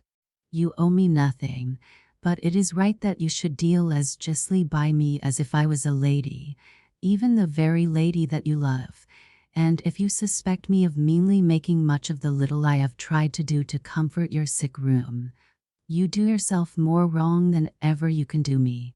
That is why I am sorry. That is why I am very sorry." If she had been as passionate as she was quiet, as indignant as she was calm, as angry in her look as she was gentle, as loud of tone as she was low and clear.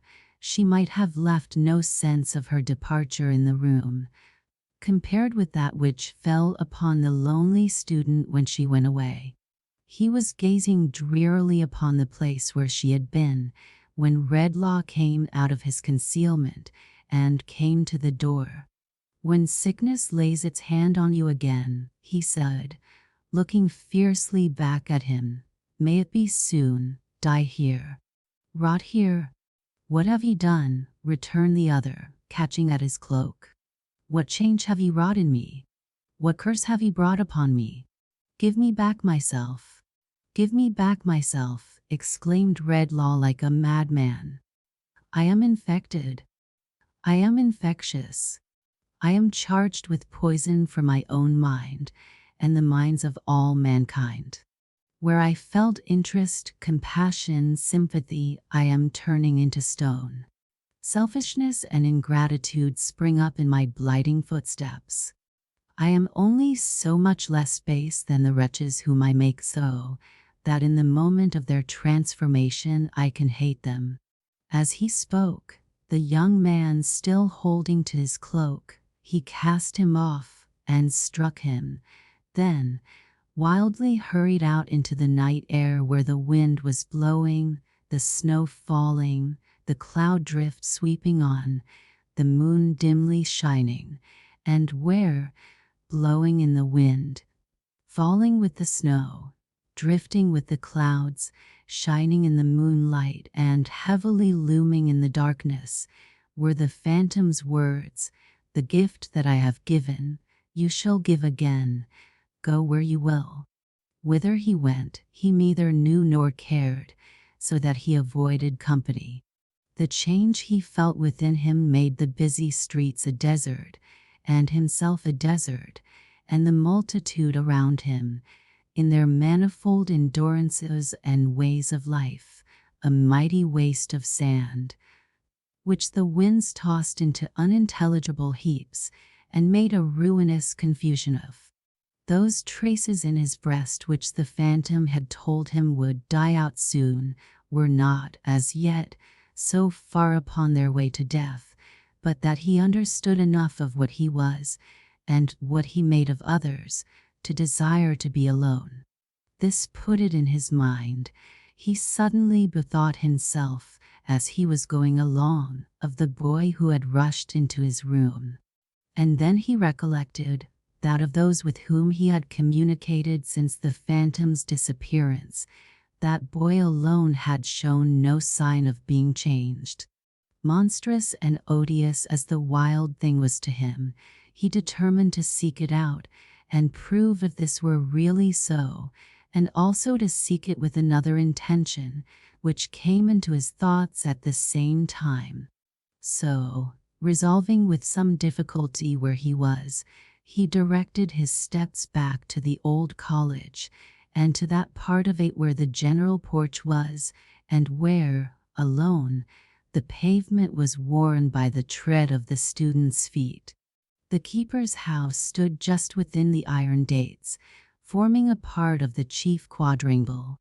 There was a little cloister outside, and from that sheltered place he knew he could look in at the window of their ordinary room and see who was within.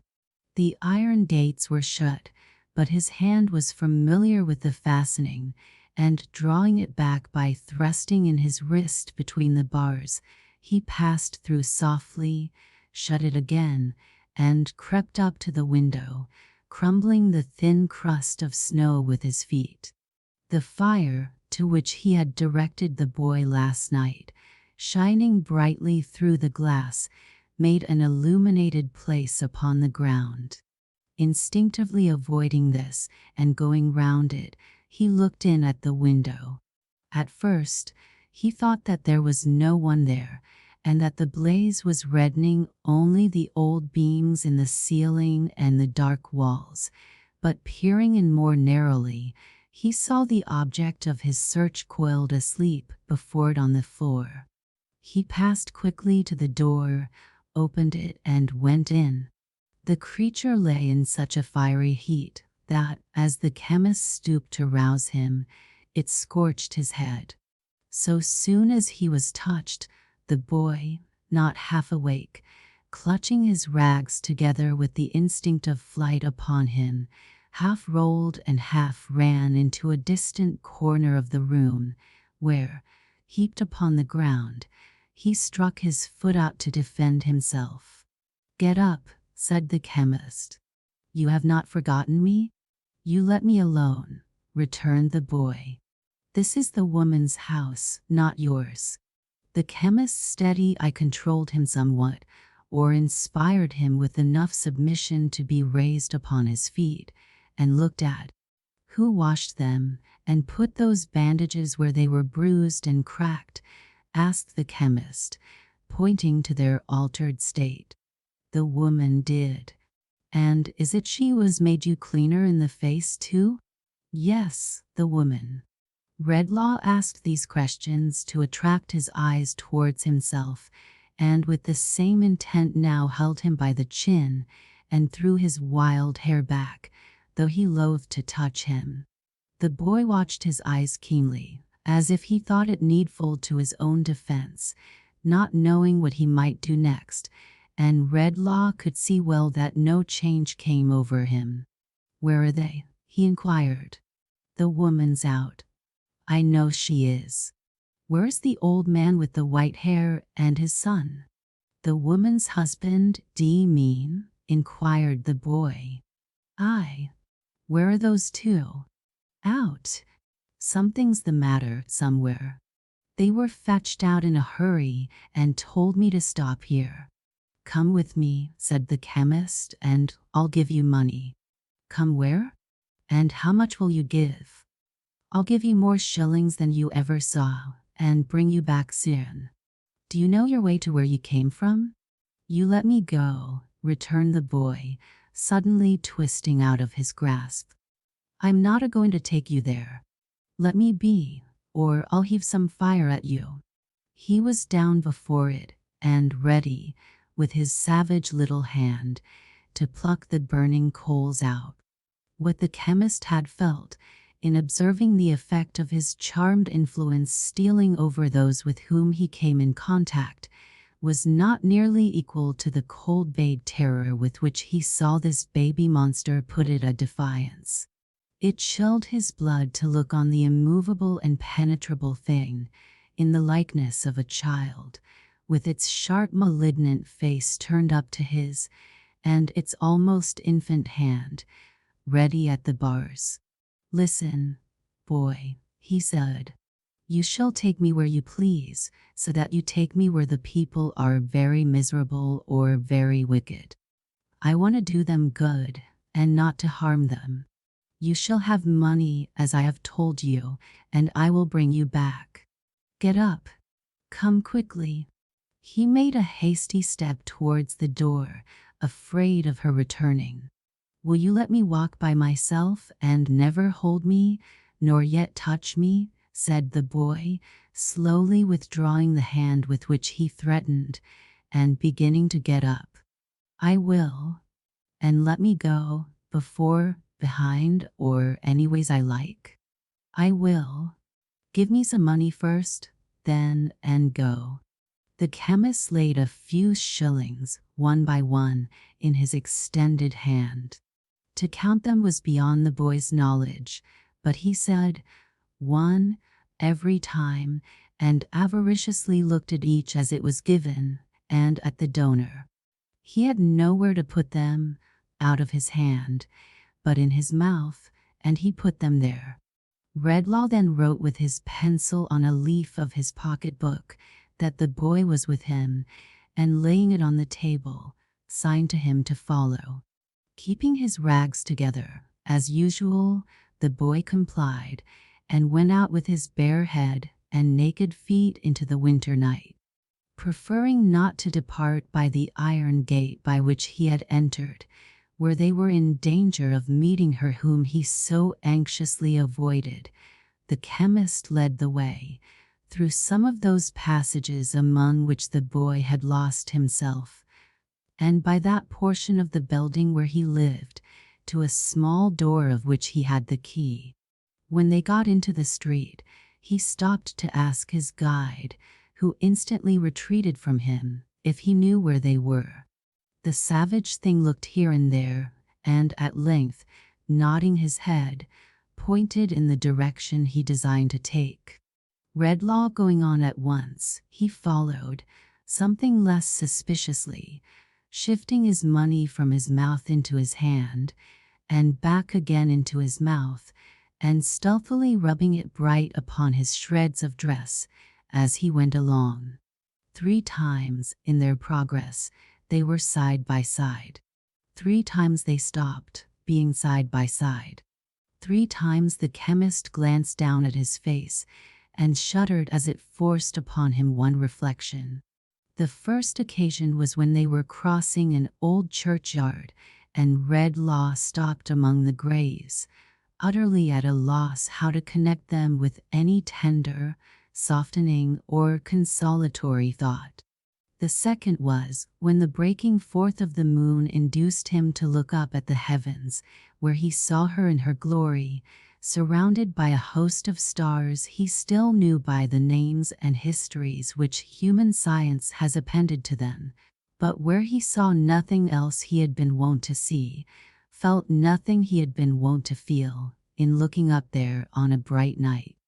The third was when he stopped to listen to a plaintive strain of music, but could only hear a tune, made manifest to him by the dry mechanism of the instruments and his own ears, with no address to any mystery within him, without a whisper in it of the past, or of the future, powerless upon him as the sound of last year's running water, or the rushing of last year's wind.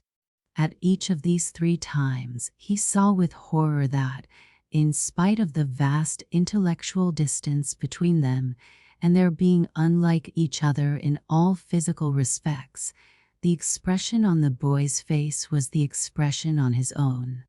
They journeyed on for some time, now through such crowded places that he often looked over his shoulder thinking he had lost his guide, but generally finding him within his shadow on his other side, now by ways so quiet that he could have counted his short, quick, naked footsteps coming on behind, until they arrived at a ruinous collection of houses, and the boy touched him and stopped. "In there," he said, pointing out one house where there were scattered lights in the windows, and a dim lantern in the doorway, with "Lodgings for Travelers" painted on it. Redlaw looked about him, from the houses to the waste piece of ground on which the houses stood, or rather did not altogether tumble down, unfenced, undrained, unlighted, and bordered by a sluggish ditch, from that to the sloping line of arches, part of some neighboring viaduct or bridge with which it was surrounded, and which lessened gradually towards them, until the last but one was a mere kennel for a dog, the last a plundered little heap of bricks, from that to the child, close to him, cowering and trembling with the cold, and limping on one little foot, while he coiled the other round his leg to warm it, yet staring at all these things with that frightful likeness of expression so apparent in his face, that Redlaw started from him. "In there," said the boy, pointing out the house again. "I'll wait." "Will they let me in?" asked Redlaw. "Say you're a doctor," he answered with a nod. "There's plenty'll here." Looking back on his way to the house door, Redlaw saw him trail himself upon the dust and crawl within the shelter of the smallest arch, as if he were a rat. He had no pity for the thing, but he was afraid of it, and when it looked out of its den at him, he hurried to the house as a retreat. "Sorrow, wrong, and trouble," said the chemist, with a painful effort at some more distinct remembrance, "at least haunt this place darkly. He can do no harm who brings forgetfulness of such things here." With these words, he pushed the yielding door and went in. There was a woman sitting on the stairs, either asleep or forlorn, whose head was bent down on her hands and knees. As it was not easy to pass without treading on her, and as she was perfectly regardless of his near approach, he stopped and touched her on the shoulder. Looking up, she showed him quite a young face, but one whose bloom and promise were all swept away, as if the haggard winter should unnaturally kill the spring. With little or no show of concern on his account, she moved nearer to the wall to leave him a wider passage. "What are you?" said Redlaw, pausing with his hand upon the broken stair rail. "What do you think I am?" she answered, showing him her face again. He looked upon the ruined temple of God, so lately made, so soon disfigured, and something which was not compassion for the springs in which a true compassion for such miseries has its rise, were dried up in his breast, but which was nearer to it, for the moment, than any feeling that had lately struggled into the darkening, but not yet wholly darkened, night of his mind, mingled a touch of softness with his next words. "I am come here to give relief if I can," he said. "Are you thinking of any wrong?" She frowned at him, and then laughed, and then her laugh prolonged itself into a shivering sigh, as she dropped her head again and hid her fingers in her hair. "Are you thinking of a wrong?" he asked once more. "I am thinking of my life," she said, with a momentary look at him. He had a perception that she was one of many, and that he saw the type of thousands when he saw her, drooping at his feet. "What are your parents?" he demanded. "I had a good home once. My father was a gardener far away in the country." "Is he dead?" "He's dead to me. All such things are dead to me. You a gentleman, and not know that." She raised her eyes again and laughed at him. "Girl," said Redlaw sternly, "before this death of all such things was brought about, was there no wrong done to you? In spite of all that you can do, does no remembrance of wrong cleave to you? Are there not times upon times when it is misery to you?" So little of what was womanly was left in her appearance, that now, when she burst into tears, he stood amazed. But he was more amazed and much disquieted to note that in her awakened recollection of this wrong, the first trace of her old humanity and frozen tenderness appeared to show itself. He drew a little off, and in doing so, observed that her arms were black, her face cut, and her bosom bruised. "What brutal hand has hurt you so?" he asked. "My own. I did it myself," she answered quickly. "It is impossible. I'll swear I did. He didn't touch me.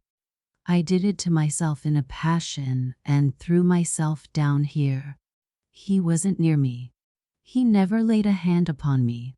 In the white determination of her face, confronting him with this untruth, he saw enough of the last perversion and distortion of good surviving in that miserable breast to be stricken with remorse that he had ever come near her. "Sorrow, wrong, and trouble," he muttered, turning his fearful gaze away.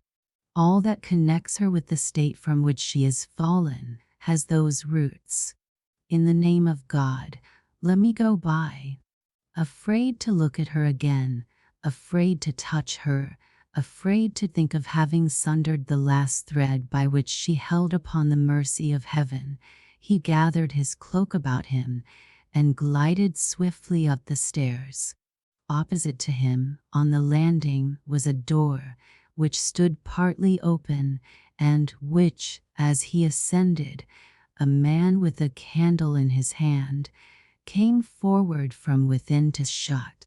But this man, on seeing him, drew back, with much emotion in his manner, and, as if by a sudden impulse, mentioned his name aloud. In the surprise of such a recognition there, he stopped, endeavoring to recollect the wan and startled face.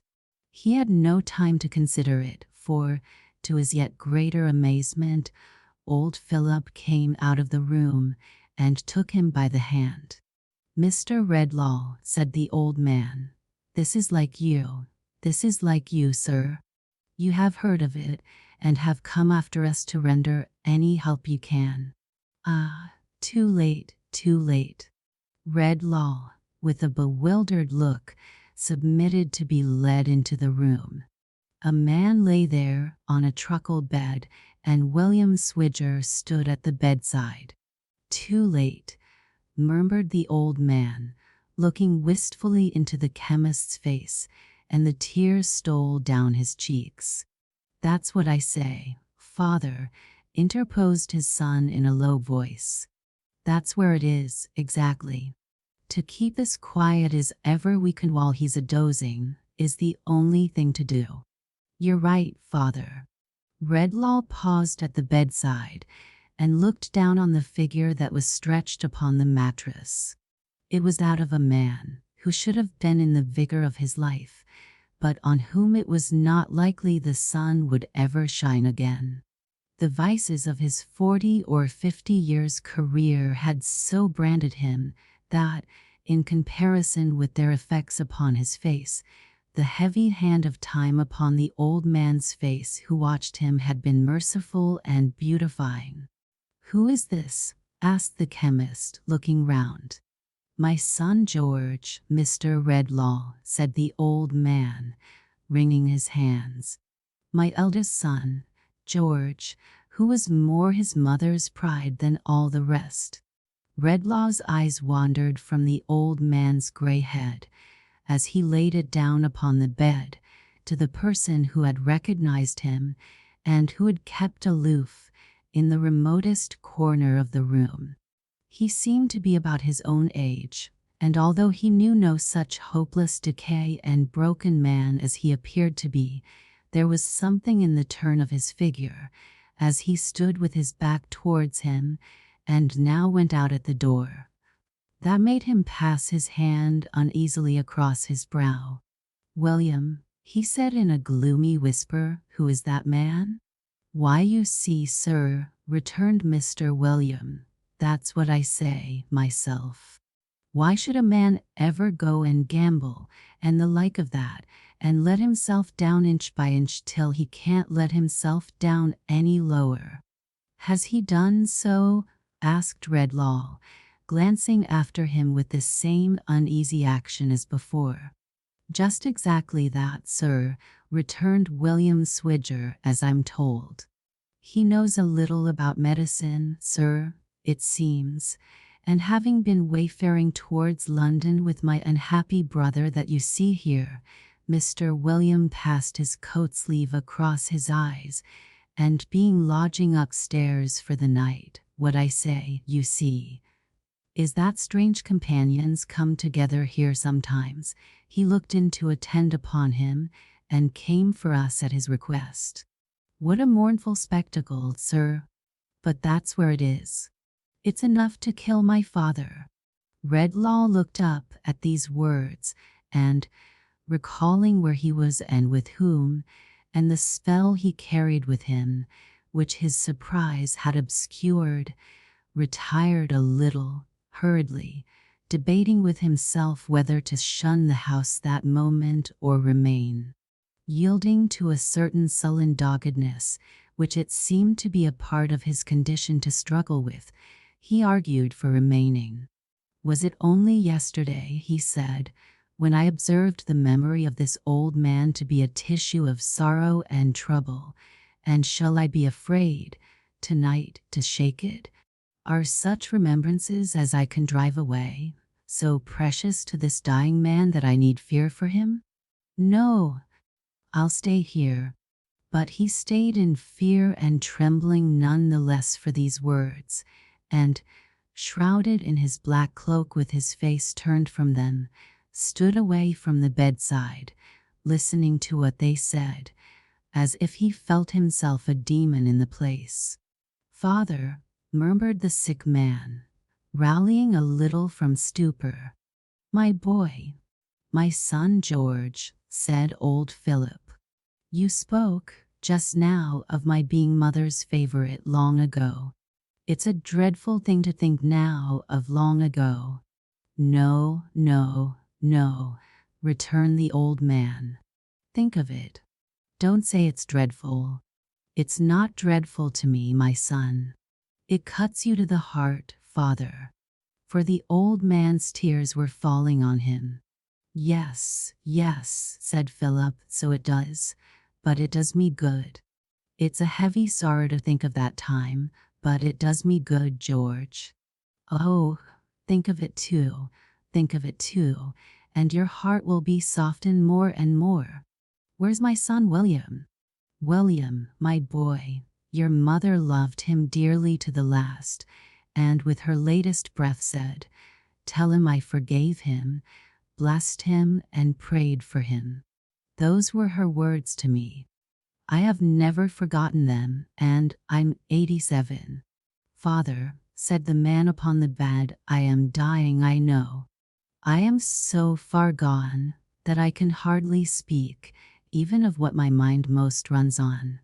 Is there any hope for me beyond this bed?" "There is hope," returned the old man, "for all who are softened and penitent. There is hope for all such." "Oh," he exclaimed, clasping his hands and looking up, "I was thankful, only yesterday, that I could remember this unhappy son when he was an innocent child. But what a comfort it is, now, to think that even God himself has that remembrance of him." Redlaw spread his hands upon his face and shrank like a murderer. "Ah," feebly moaned the man upon the bed. "The waste since then, the waste of life since then." "But he was a child once," said the old man. "He played with children. Before he lay down on his bed at night and fell into his guiltless rest, he said his prayers at his poor mother's knee. I have seen him do it many a time, and seen her lay his head upon her breast and kiss him. Sorrowful as it was to her and me to think of this, when he went so wrong, and when our hopes and plans for him were all broken, this gave him still a hold upon us that nothing else could have given. Oh, Father, so much better than the fathers upon earth. Oh, Father, so much more afflicted by the errors of thy children. Take this wanderer back, not as he is, but as he was then. Let him cry to thee, as he has so often seemed to cry to us." As the old man lifted up his trembling hands, the son, for whom he made the supplication, laid his sinking head against him for support and comfort, as if he were indeed the child of whom he spoke. When did man ever tremble, as Redlaw trembled, in the silence that ensued? He knew it must come upon them, knew that it was coming fast.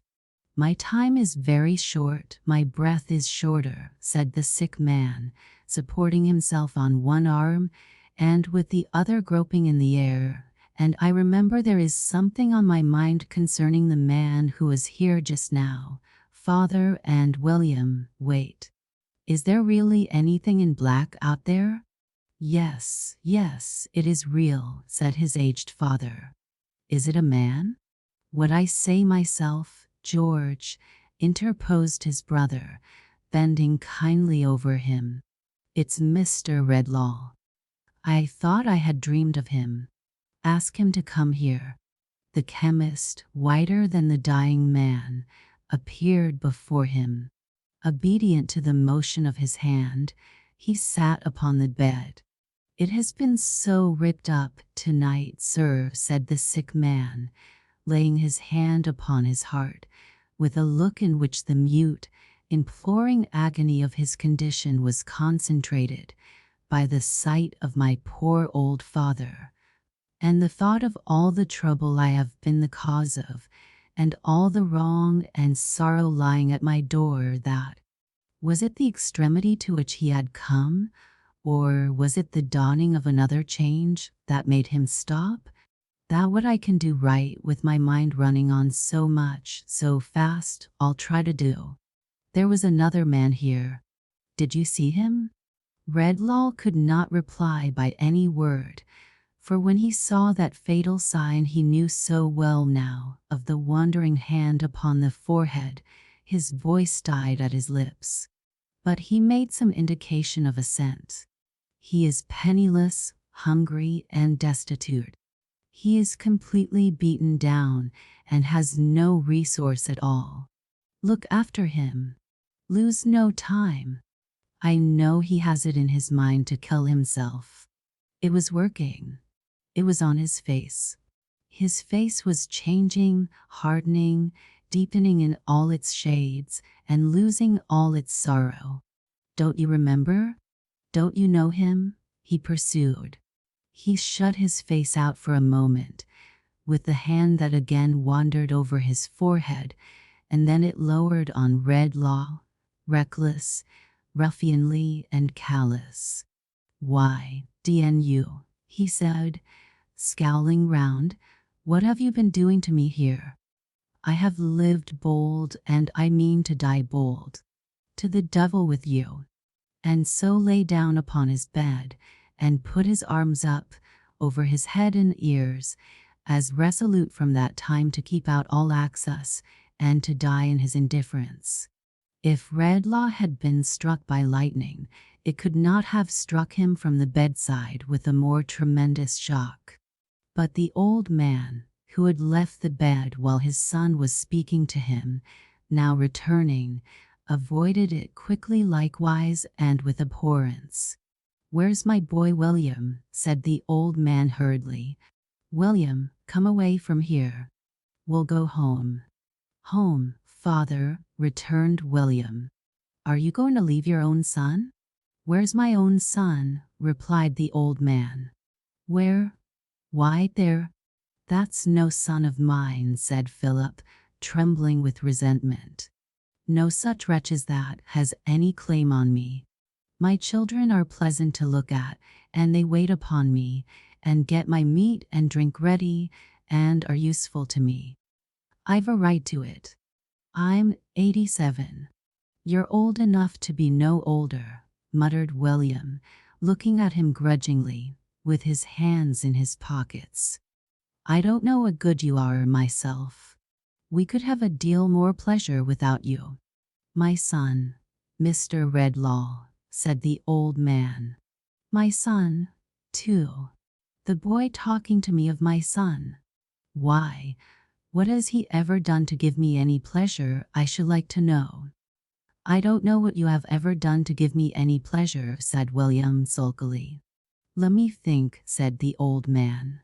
"For how many Christmas times running have I sat in my warm place and never had to come out in the cold night air, and have made good cheer, without being disturbed by any such uncomfortable, wretched sight as him there? Is it 20, William?" "Nigher 40, it seems," he muttered. "Why, when I look at my father, sir, and come to think of it," addressing Redlaw, with an impatience and irritation that were quite new, "I'm whipped if I can see anything in him but a calendar of ever so many years of eating and drinking, and making himself comfortable over and over again." I'm 87, said the old man, rambling on, childishly and weakly, "and I don't know as I ever was much put out by anything. I'm not going to begin now, because of what he calls my son. He's not my son. I've had a power of pleasant times. I recollect once, no, I don't know, it's broken off. It was something about a game of cricket and a friend of mine, but it's somehow broken off. I wonder who he was. I suppose I liked him? And I wonder what became of him. I suppose he died? But I don't know. And I don't care neither. I don't care a bit. In his drowsy chuckling and the shaking of his head, he put his hands into his waistcoat pockets. In one of them he found a bit of holly, left there, probably last night, which he now took out and looked at. "Berries, eh?" said the old man. "Ah, it's a pity they're not good to eat. I recollect when I was a little chap about as high as that and out a-walking with, let me see, who was I out a-walking with? No, I don't remember how that was. I don't remember as I ever walked with any one particular or cared for any one or any one for me. Berries, eh? There's good cheer when there's berries. Well, I ought to have my share of it, and to be waited on and kept warm and comfortable, for I'm 87 and a poor old man. I'm 87. 87. The driveling, pitiable manner in which, as he repeated this, he nibbled at the leaves and spat the morsels out, the cold, uninterested eye with which his youngest son, so changed, regarded him, the determined apathy with which his eldest son lay hardened in his sin, impressed themselves no more on Redlaw's observation, for he broke his way from the spot to which his feet seemed to have been fixed, and ran out of the house. His guide came crawling forth from his place of refuge, and was ready for him before he reached the arches. "Back to the woman's?" he inquired. "Back, quickly," answered Redlaw. "Stop nowhere on the way." For a short distance the boy went on before, but their return was more like a flight than a walk, and it was as much as his bare feet could do to keep pace with the chemist's rapid strides. Shrinking from all who passed, shrouded in his cloak, and keeping it drawn closely about him, as though there were mortal contagion in any fluttering touch of his garments, he made no pause until they reached the door by which they had come out. He unlocked it with his key, went in, accompanied by the boy, and hastened through the dark passages to his own chamber. The boy watched him as he made the door fast, and withdrew behind the table when he looked round. "Come," he said, "don't you touch me. You've not brought me here to take my money away." Redlaw threw some more upon the ground. He flung his body on it immediately, as if to hide it from him, lest the sight of it should tempt him to reclaim it, and not until he saw him seated by his lamp, with his face hidden in his hands, began furtively to pick it up. When he had done so, he crept near the fire, and, sitting down in a great chair before it, took from his breast some broken scraps of fruit, and fell to munching, and to staring at the blaze, and now and then to glancing at his shillings, which he kept clenched up in a bunch in one hand. "And this," said Redlaw, gazing on him with increased repugnance and fear, "is the only one companion I have left on earth." How long it was before he was aroused from his contemplation of this creature, whom he dreaded so, whether half an hour or half the night, he knew not. But the stillness of the room was broken by the boy, whom he had seen listening, starting up and running towards the door. "Here's the woman coming," he exclaimed.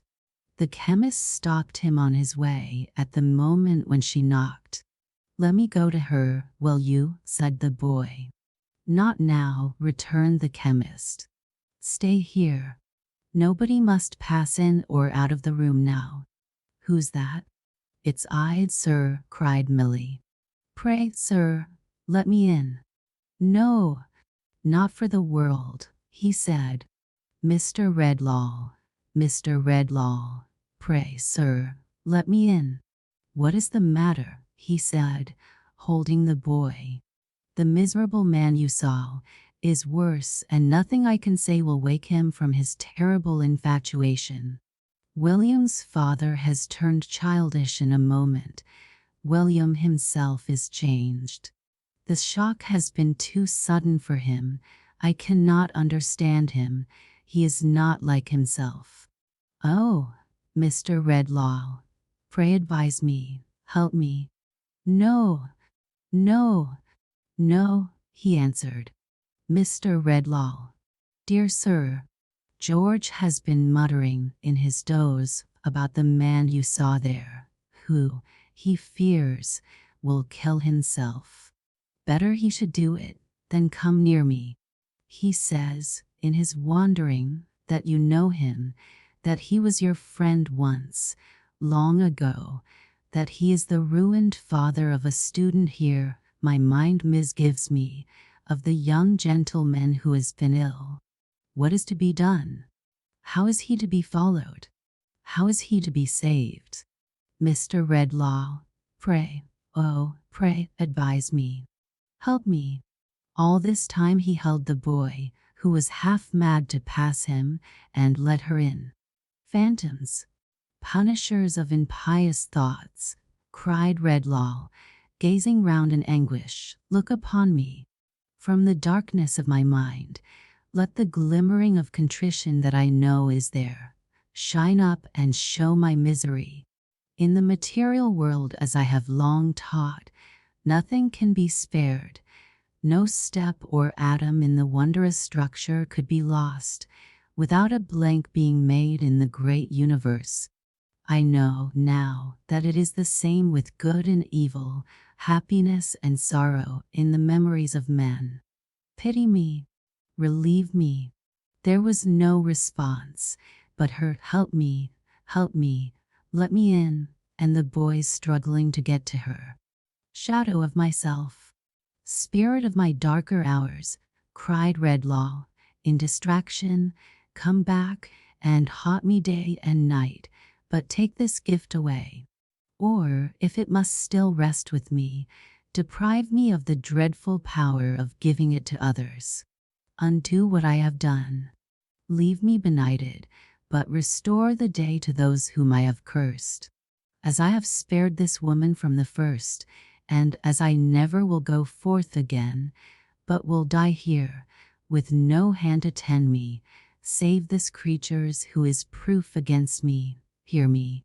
The only reply still was, the boy's struggling to get to her, while he held him back, and the cry, increasing in its energy, help. Let me in. He was your friend once. How shall he be followed? How shall he be saved? They're all changed. There is no one else to help me. Pray, let me in.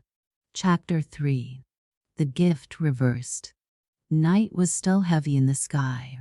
On open plains, from hilltops, and from the decks of solitary ships at sea, a distant low-lying line, that promised by and by to change to light, was visible in the dim horizon, but its promise was remote and doubtful, and the moon was striving with the night clouds busily.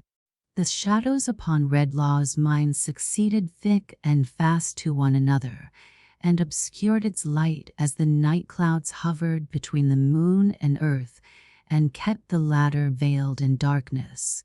Fitful and uncertain as the shadows which the night clouds cast, were their concealments from him, and imperfect revelations to him, and, like the night clouds still, if the clear light broke forth for a moment, it was only that they might sweep over it, and make the darkness deeper than before.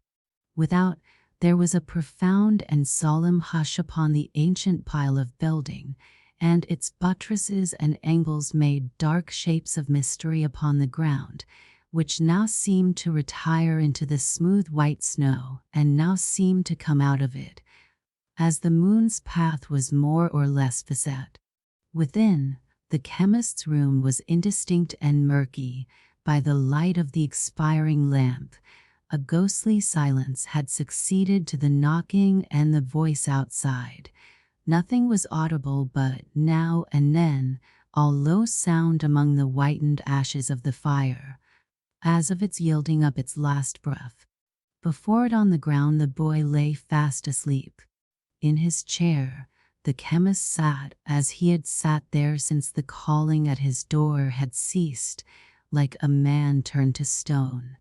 At such a time, the Christmas music he had heard before began to play. He listened to it at first as he had listened in the churchyard, but presently, it playing still and being borne towards him on the night air, in a low, sweet, melancholy strain, he rose and stood stretching his hands about him, as if there were some friend approaching within his reach, on whom his desolate touch might rest, yet do no harm.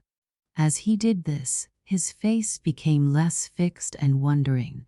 A gentle trembling came upon him, and at last his eyes filled with tears, and he put his hands before them and bowed down his head. His memory of sorrow, wrong, and trouble had not come back to him. He knew that it was not restored. He had no passing belief or hope that it was. But some dumb stir within him made him capable, again, of being moved by what was hidden afar off in the music. If it were only that it told him sorrowfully the value of what he had lost, he thanked heaven for it with a fervent gratitude. As the last chord died upon his ear, he raised his head to listen to its lingering vibration. Beyond the boy, so that his sleeping figure lay at its feet, the phantom stood, immovable and silent, with its eyes upon him. Ghastly it was as it had ever been, but not so cruel and relentless in its aspect, or he thought or hoped so, as he looked upon it trembling. It was not alone, but in its shadowy hand it held another hand. And whose was that? Was the form that stood beside it indeed Milly's, or but her shade and picture? The quiet head was bent a little, as her manner was, and her eyes were looking down, as if in pity, on the sleeping child. A radiant light fell on her face, but did not touch the phantom, for, though close beside her, it was dark and colorless as ever. "Spectre," said the chemist, newly troubled as he looked, "I have not been stubborn or presumptuous in respect of her. Oh, do not bring her here. Spare me that. This is but a shadow," said the phantom. "When the morning shines, seek out the reality whose image I present before you." "Is it my inexorable doom to do so?" cried the chemist. "It is," replied the phantom. "To destroy her peace, her goodness, to make her what I am myself and what I have made of others." "I have said seek her out," returned the phantom. "I have said no more." "Oh, tell me," exclaimed Redlaw, catching at the hope which he fancied might lie hidden in the words. "Can I undo what I have done?" "No," returned the phantom. "I do not ask for restoration to myself," said Redlaw. "What I abandoned of my own free will, and have justly lost. But for those to whom I have transferred the fatal gift, who never sought it, who unknowingly received a curse of which they had no warning, and which they had no power to shun, can I do nothing?" "Nothing," said the phantom. "If I cannot, can anyone?" The phantom, standing like a statue, kept its gaze upon him for a while, then turned its head suddenly and looked upon the shadow at its side. "Ah, can she?" cried Redlaw, still looking upon the shade. The phantom released the hand it had retained till now, and softly raised its own with a gesture of dismissal. Upon that her shadow, still preserving the same attitude, began to move or melt away. "Stay," cried Redlaw with an earnestness to which he could not give enough expression. "For a moment, as an act of mercy. I know that some change fell upon me when those sounds were in the air just now. Tell me, have I lost the power of harming her? May I go near her without dread?" "Oh," Let her give me any sign of hope. The phantom looked upon the shade as he did, nodded him, and gave no answer. At least, say this, has she, henceforth, the consciousness of any power to set right what I have done? She has not, the phantom answered. Has she the power bestowed on her without the consciousness? The phantom answered, seek her out. And her shadow slowly vanished. They were face to face again, and looking on each other, as intently and awfully as at the time of the bestowal of the gift, across the boy who still lay on the ground between them, at the phantom's feet.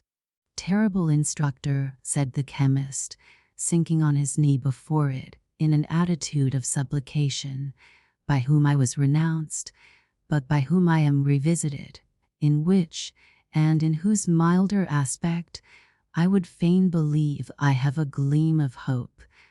I will obey without inquiry, praying that the cry I have sent up in the anguish of my soul has been, or will be, heard, in behalf of those whom I have injured beyond human reparation. But there is one thing. You speak to me of what is lying here, the phantom interposed, and pointed with its finger to the boy. I do, returned the chemist. You know what I would ask. Why has this child alone been proof against my influence, and why, have I detected in its thoughts a terrible companionship with mine? This, said the phantom, pointing to the boy, is the last, completest illustration of a human creature utterly bereft of such remembrances as you have yielded up. No softening memory of sorrow, wrong, or trouble enters here, because this wretched mortal from his birth has been abandoned to a worse condition than the beasts, and has, within his knowledge, no one contrast, no humanizing touch, to make a grain of such a memory spring up in his hardened breast.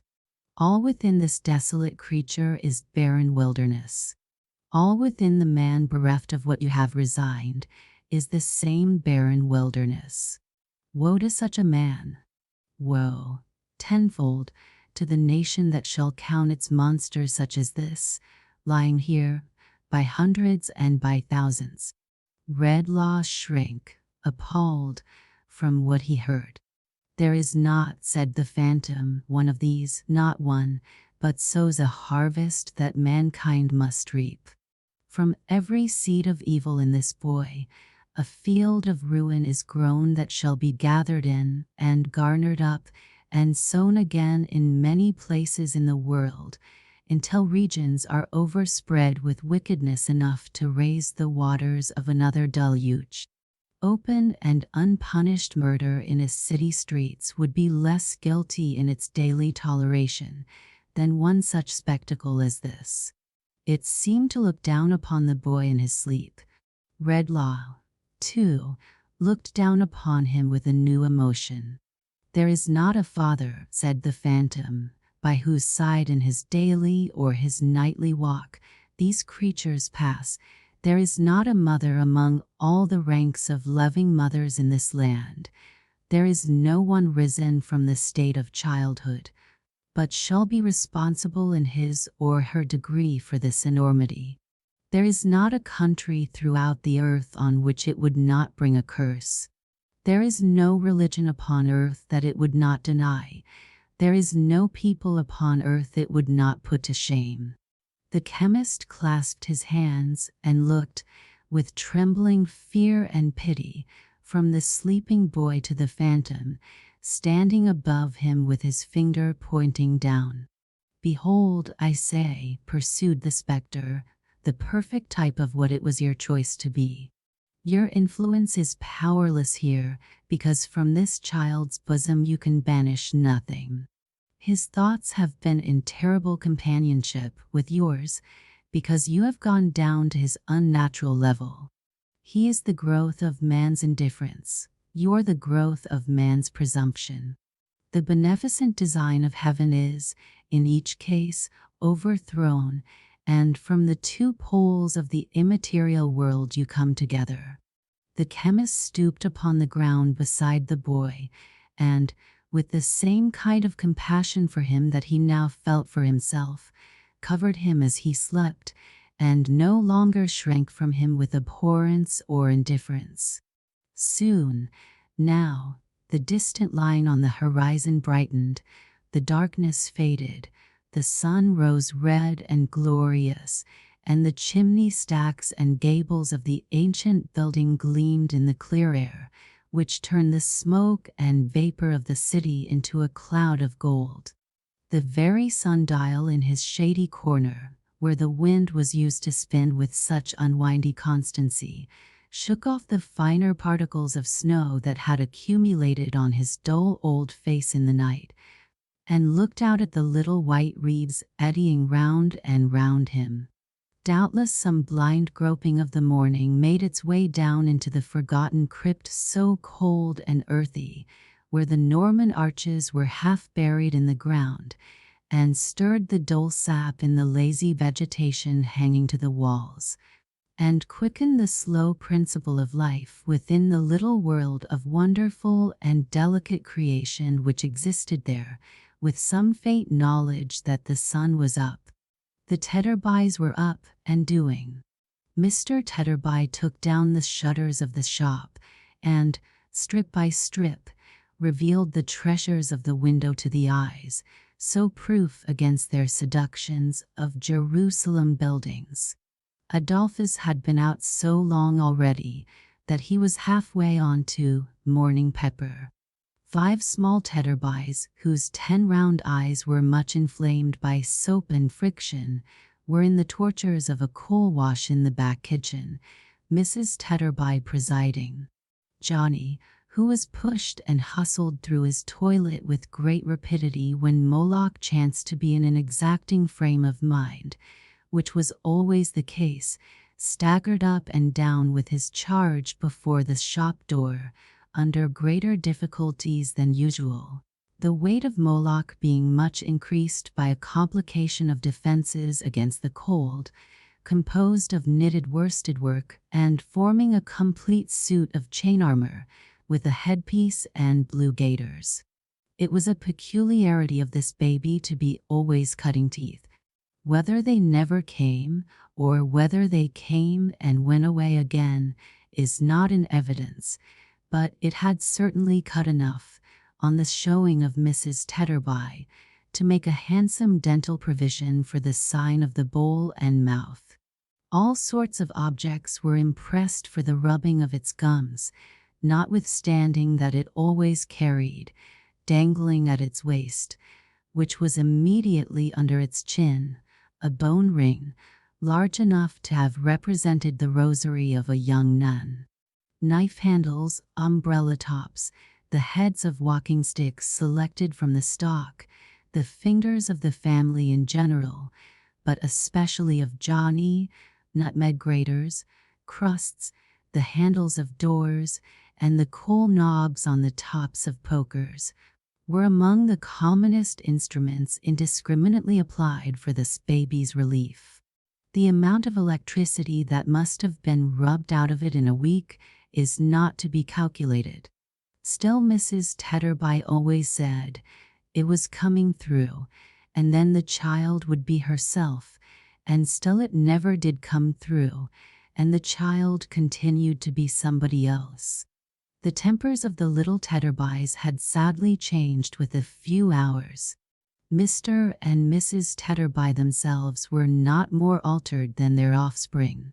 Usually they were an unselfish, good-natured, yielding little race, sharing short commons when it happened, which was pretty often, contentedly and even generously, and taking a great deal of enjoyment out of a very little meat. But they were fighting now, not only for the soap and water, but even for the breakfast which was yet in perspective. The hand of every little Tetterby was against the other little Tetterbys, and even Johnny's hand, the patient, much enduring and devoted Johnny, rose against the baby. Yes, Mrs. Tetterby, going to the door by mere accident, saw him viciously pick out a weak place in the suit of armor where a slap would tell, and slap that blessed child. Mrs. Tetterby had him into the parlor by the collar, in that same flash of time, and repaid him the assault with usury thereto. "You brute, you murdering little boy," said Mrs. Tetterby. "Had you the heart to do it?" "Why don't her teeth come through, then?" retorted Johnny, in a loud, rebellious voice, "instead of bothering me. How would you like it yourself?" "Like it, sir," said Mrs. Tetterby, relieving him of his dishonored load. "Yes, like it," said Johnny. "How would you?" "Not at all. If you was me, you'd go for a soldier." "I will, too. There ain't no babies in the army." Mr. Tetterby, who had arrived upon the scene of action, rubbed his chin thoughtfully, instead of correcting the rebel, and seemed rather struck by this view of a military life. "I wish I was in the army myself, if the child's in the right," said Mrs. Tetterby, looking at her husband, "for I have no peace of my life here. I'm a slave, a Virginia slave." Some indistinct association with their weak descent on the tobacco trade perhaps suggested this aggravated expression to Mrs. Tetterby. "I never have a holiday, or any pleasure at all, from year's end to year's end." "Why, Lord bless and save the child," said Mrs. Tetterby, shaking the baby with an irritability hardly suited to so pious an aspiration. "What's the matter with her now?" Not being able to discover, and not rendering the subject much clearer by shaking it, Mrs. Tetterby put the baby away in a cradle, and, folding her arms, sat rocking it angrily with her foot. "How you stand there, Dolphus," said Mrs. Tetterby to her husband. "Why don't you do something?" "Because I don't care about doing anything," Mr. Tetterby replied. "I am sure I don't," said Mrs. Tetterby. "I'll take my oath I don't," said Mr. Tetterby. A diversion arose here among Johnny and his 5 younger brothers, who, in preparing the family breakfast table, had fallen to skirmishing for the temporary possession of the loaf, and were buffeting one another with great heartiness, the smallest boy of all, with precocious discretion, hovering outside the knot of combatants and harassing their legs. Into the midst of this fray, Mr. and Mrs. Tetterby both precipitated themselves with great ardor, as if such ground were the only ground on which they could now agree, and having, with no visible remains of their late soft-heartedness, laid about them without any lenity and done much execution, resumed their former relative positions. "You had better read your paper than do nothing at all," said Mrs. Tetterby. "What's there to read in a paper?" returned Mr. Tetterby, with excessive discontent. "What?" said Mrs. Tetterby. "Police." "It's nothing to me," said Tetterby. "What do I care what people do or are done to?"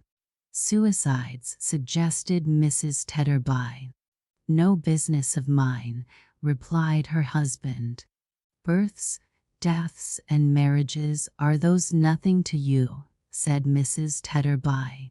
"If the births were all over for good, and all today, and the deaths were all to begin to come off tomorrow, I don't see why it should interest me, till I thought it was a coming to my turn," grumbled Tetterby. "As to marriages, I've done it myself. I know quite enough about them."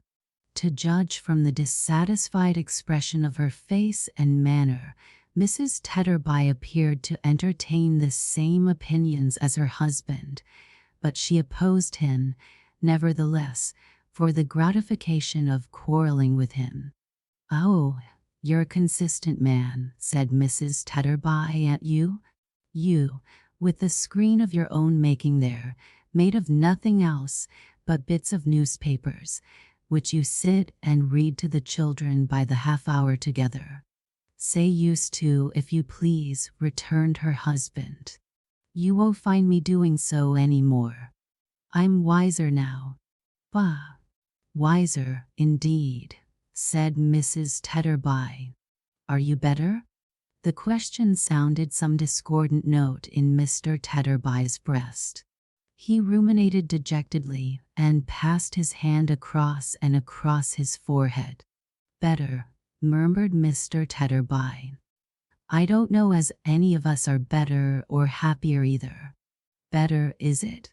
He turned to the screen and traced about it with his finger until he found a certain paragraph of which he was in quest. This used to be one of the family favorites, I recollect, said Tetterby, in a forlorn and stupid way, and used to draw tears from the children and make 'em good if there was any little bickering or discontent among 'em. Next to the story of the robin redbreasts in the wood. Melancholy case of destitution.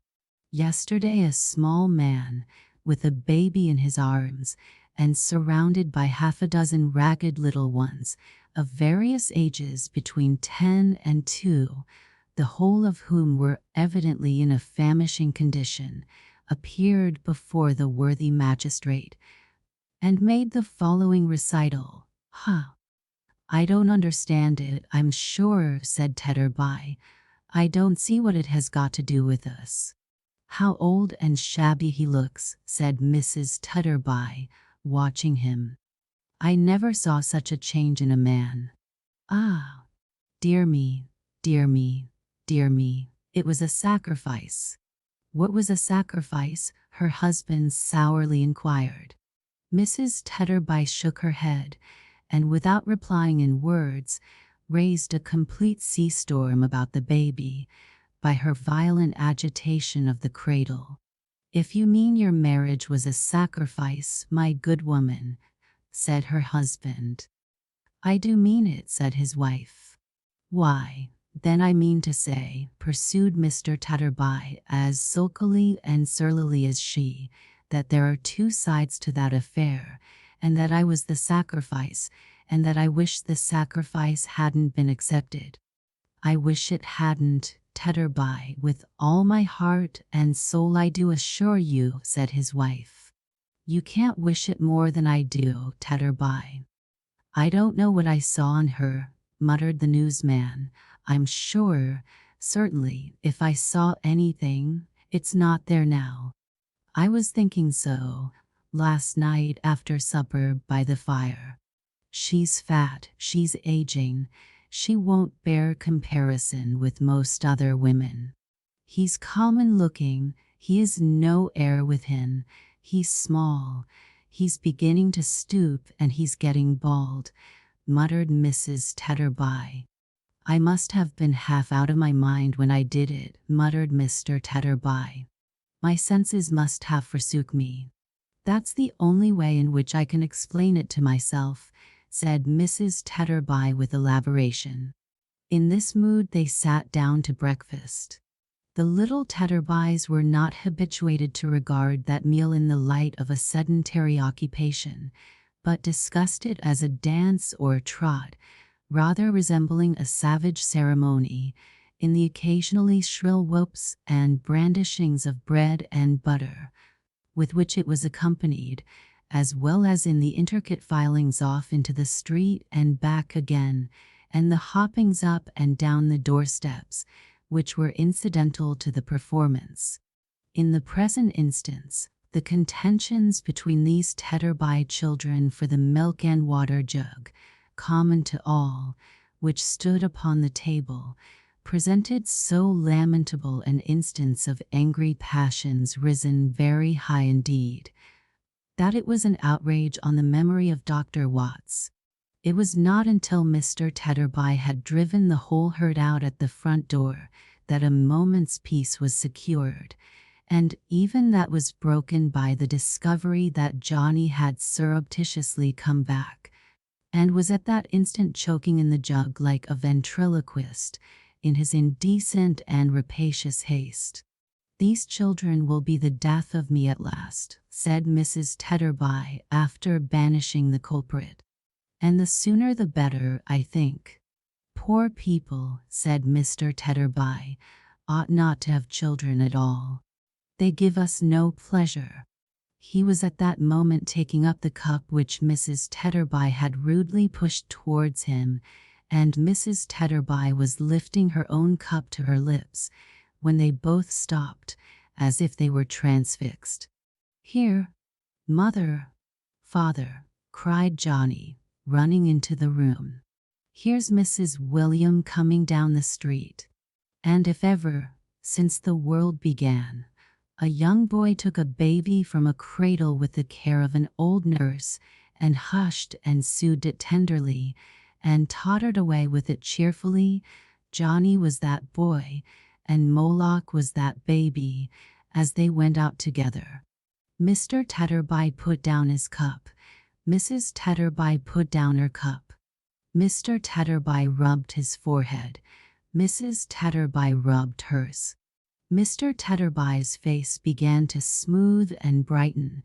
Mrs. Tetterby's began to smooth and brighten. "Why, Lord forgive me," said Mr. Tetterby to himself. "What evil tempers have I been giving way to? What has been the matter here? How could I ever treat him ill again, after all I said and felt last night?" sobbed Mrs. Tetterby, with her apron to her eyes. "Am I a brute," said Mr. Tetterby, "or is there any good in me at all?" "Sophia, my little woman, Dolphus dear," returned his wife.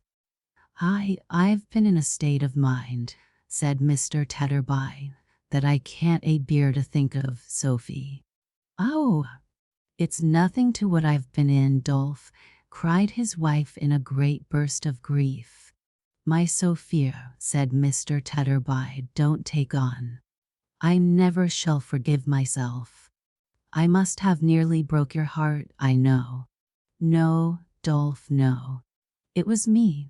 "Me," cried Mrs. Tetterby. "My little woman," said her husband, "don't. You make me reproach myself dreadful, when you show such a noble spirit. Sophia, my dear, you don't know what I thought. I showed it bad enough, no doubt, but what I thought, my little woman." "Oh, dear Dolph, don't. Don't," cried his wife. "Sophia," said Mr. Tetterby, "I must reveal it. I couldn't rest in my conscience unless I mentioned it. My little woman." "Mrs. Williams very nearly here," screamed Johnny at the door. "My little woman, I wondered how," gasped Mr. Tetterby, supporting himself by his chair, "I wondered how I had ever admired you. I forgot the precious children you have brought about me, and thought you didn't look as slim as I could wish." I never gave a recollection," said Mr. Tetterby, with severe self-accusation, "to the cares you've had as my wife, and along of me and mine, when you might have had hardly any with another man, who got on better and was luckier than me. Anybody might have found such a man easily, I am sure, and I quarreled with you for having aged a little in the rough years you have lightened for me. Can you believe it, my little woman? I hardly can myself." Mrs. Tetterby, in a whirlwind of laughing and crying, caught his face within her hands and held it there. "Oh, Dolph," she cried, "I am so happy that you thought so. I am so grateful that you thought so. For I thought that you were common-looking, Dolph, and so you are, my dear, and may you be the commonest of all sights in my eyes, till you close them with your own good hands. I thought that you were small, and so you are, and I'll make much of you because you are, and more of you because I love my husband. I thought that you began to stoop, and so you do, and you shall lean on me, and I'll do all I can to keep you up. I thought there was no air about you, but there is, and it's the air of home, and that's the purest and the best there is, and God bless home once more, and all belonging to it, Dolph. Hurrah! Here's Mrs. William, cried Johnny. So she was, and all the children with her, and so she came in. They kissed her, and kissed one another, and kissed the baby, and kissed their father and mother, and then ran back and flocked and danced about her, trooping on with her in triumph. Mr. and Mrs. Tetterby were not a bit behindhand in the warmth of their reception. They were as much attracted to her as the children were. They ran towards her, kissed her hands, pressed round her, could not receive her ardently or enthusiastically enough. She came among them like the spirit of all goodness, affection, gentle consideration, love, and domesticity. What? Are you all so glad to see me, too, this bright Christmas morning? Said Milly, clapping her hands in a pleasant wonder. Oh dear, how delightful this is! More shouting from the children, more kissing, more trooping round her, more happiness, more love, more joy, more honor, on all sides, than she could bear. Oh dear, said Milly, what delicious tears you make me shed. How can I ever have deserved this? What have I done to be so loved? Who can help it? Cried Mr. Tetterby. Who can help it? Cried Mrs. Tetterby. Who can help it? Echoed the children in a joyful chorus. And they danced and trooped about her again, and clung to her, and laid their rosy faces against her dress, and kissed and fondled it, and could not fondle it, or her, enough. I never was so moved, said Milly, drying her eyes, as I have been this morning. I must tell you, as soon as I can speak, Mr. Redlaw came to me at sunrise, and with a tenderness in his manner, more as if I had been his darling daughter than myself, implored me to go with him to where William's brother George is lying ill. We went together, and all the way along he was so kind and so subdued, and seemed to put such trust and hope in me, that I could not help crying with pleasure. When we got to the house, we met a woman at the door. Somebody had bruised and hurt her, I am afraid, who caught me by the hand, and blessed me as I passed. She was right, said Mr. Tetterby.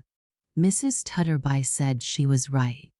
All the children cried out that she was right. Ah, but there's more than that, said Milly. When we got upstairs, into the room, the sick man who had lain for hours in a state from which no effort could rouse him, rose up in his bed, and, bursting into tears, stretched out his arms to me, and said that he had led a misspent life, but that he was truly repentant now, in his sorrow for the past, which was all as plain to him as a great prospect, from which a dense black cloud had cleared away, and that he entreated me to ask his poor old father for his pardon and his blessing, and to say a prayer beside his bed. And when I did so, Mr. Redlaw joined in it so fervently, and then so thanked and thanked me, and thanked heaven, that my heart quite overflowed, and I could have done nothing but sob and cry, if the sick man had not begged me to sit down by him, which made me quiet, of course. As I sat there, he held my hand in his until he sank in a doze, and even then, when I withdrew my hand to leave him to come here, which Mr. Redlaw was very earnest indeed in wishing me to do, his hand felt for mine, so that someone else was obliged to take my place and make believe to give him my hand back. Oh dear, said Milly, sobbing. How thankful and how happy I should feel, and do feel, for all this. While she was speaking, Redlaw had come in, and after pausing for a moment to observe the group of which she was the center, had silently ascended the stairs. Upon those stairs he now appeared again, remaining there, while the young student passed him and came running down. "Kind nurse, gentlest, best of creatures," he said, falling on his knee to her and catching at her hand, "forgive my cruel ingratitude." "Oh dear, oh dear," cried Milly innocently. "Here's another of them. Oh dear, here's somebody else who likes me. What shall I ever do?" The guileless, simple way in which she said it, and in which she put her hands before her eyes and wept for very happiness, was as touching as it was delightful. "I was not myself," he said. "I don't know what it was some consequence of my disorder perhaps. I was mad. But I am so no longer. Almost as I speak, I am restored. I heard the children crying out your name, and the shade passed from me at the very sound of it. Oh, don't weep. Dear Milly, if you could read my heart, and only knew with what affection and what grateful homage it is glowing, you would not let me see you weep. It is such deep reproach." "No, no," said Milly, "it's not that. It's not indeed. It's joy. It's wonder that you should think it necessary to ask me to forgive so little, and yet it's pleasure that you do. And will you come again? And will you finish the little curtain?" "No," said Milly, drying her eyes and shaking her head. "You won't care for my needlework now. Is it forgiving me to say that?" She beckoned him aside and whispered in his ear, "There is news from your home, Mr. Edmund." "News? How? Either you're not writing when you were very ill, or the change in your handwriting when you began to be better created some suspicion of the truth, however that is, but you're sure you'll not be the worse for any news, if it's not bad news?" "Sure. Then there's someone come," said Milly. "My mother?" asked the student, glancing round involuntarily towards Redlaw, who had come down from the stairs. "Hush. No," said Milly. "It can be no one else." "Indeed?" said Milly. "Are you sure?" "It is not." Before he could say more, she put her hand upon his mouth. "Yes, it is," said Milly. "The young lady, she is very like the miniature Mr. Edmund, but she is prettier, was too unhappy to rest without satisfying her doubts, and came up last night with a little servant maid. As you always dated your letters from the college, she came there, and before I saw Mr. Redlaw this morning, I saw her." "She likes me too," said Milly. "Oh dear, that's another. This morning? Where is she now?" "Why, she is now," said Milly, advancing her lips to his ear, "in my little parlor in the lodge and waiting to see you." He pressed her hand and was darting off, but she detained him. "Mr. Redlaw is much altered, and has told me this morning that his memory is impaired.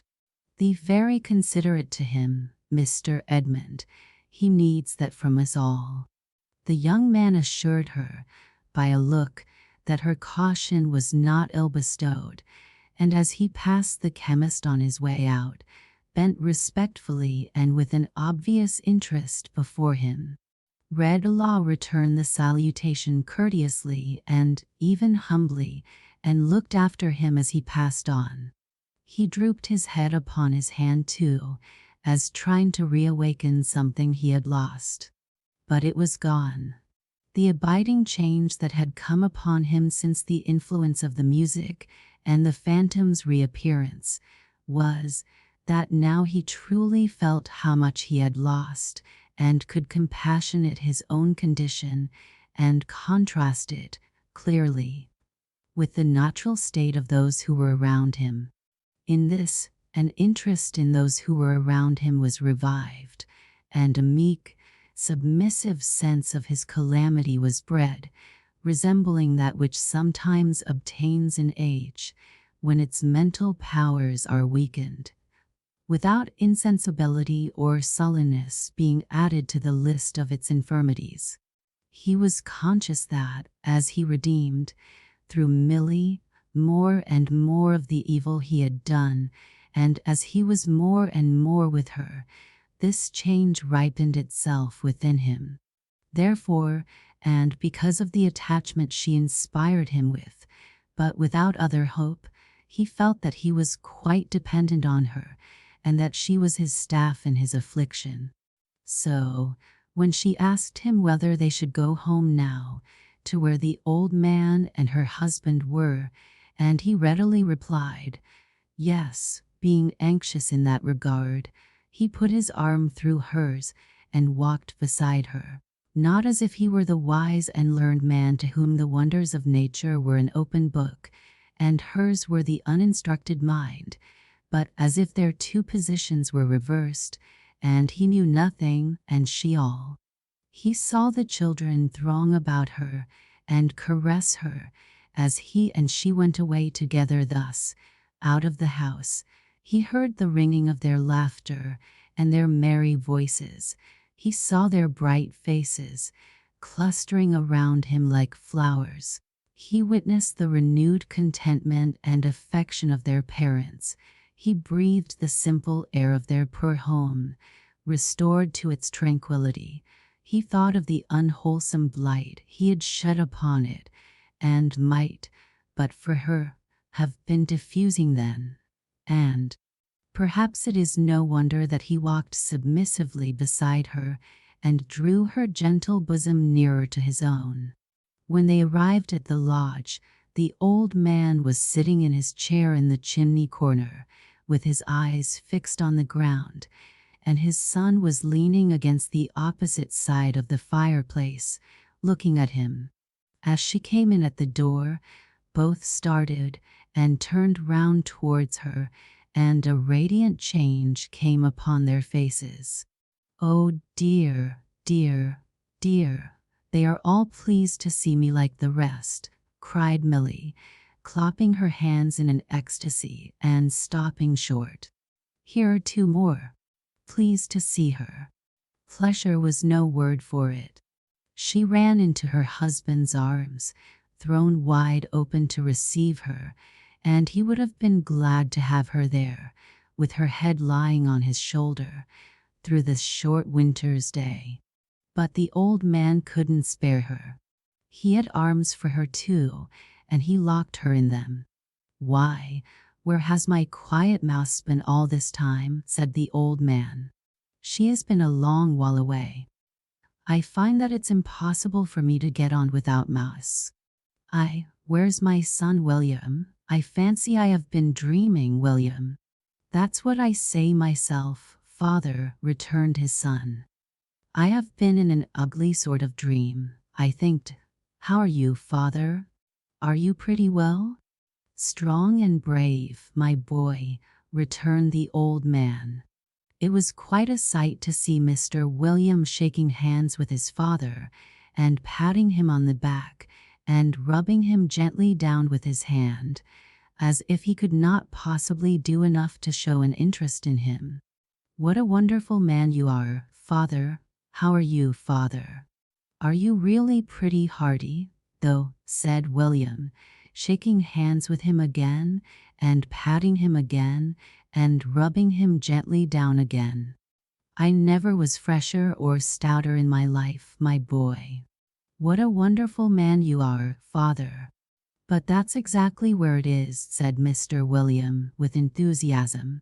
"When I think of all that my father's gone through, and all the chances and changes, and sorrows and troubles that have happened to him in the course of his long life, and under which his head has grown gray, and years upon years have gathered on it, I feel as if we couldn't do enough to honor the old gentleman and make his old age easy.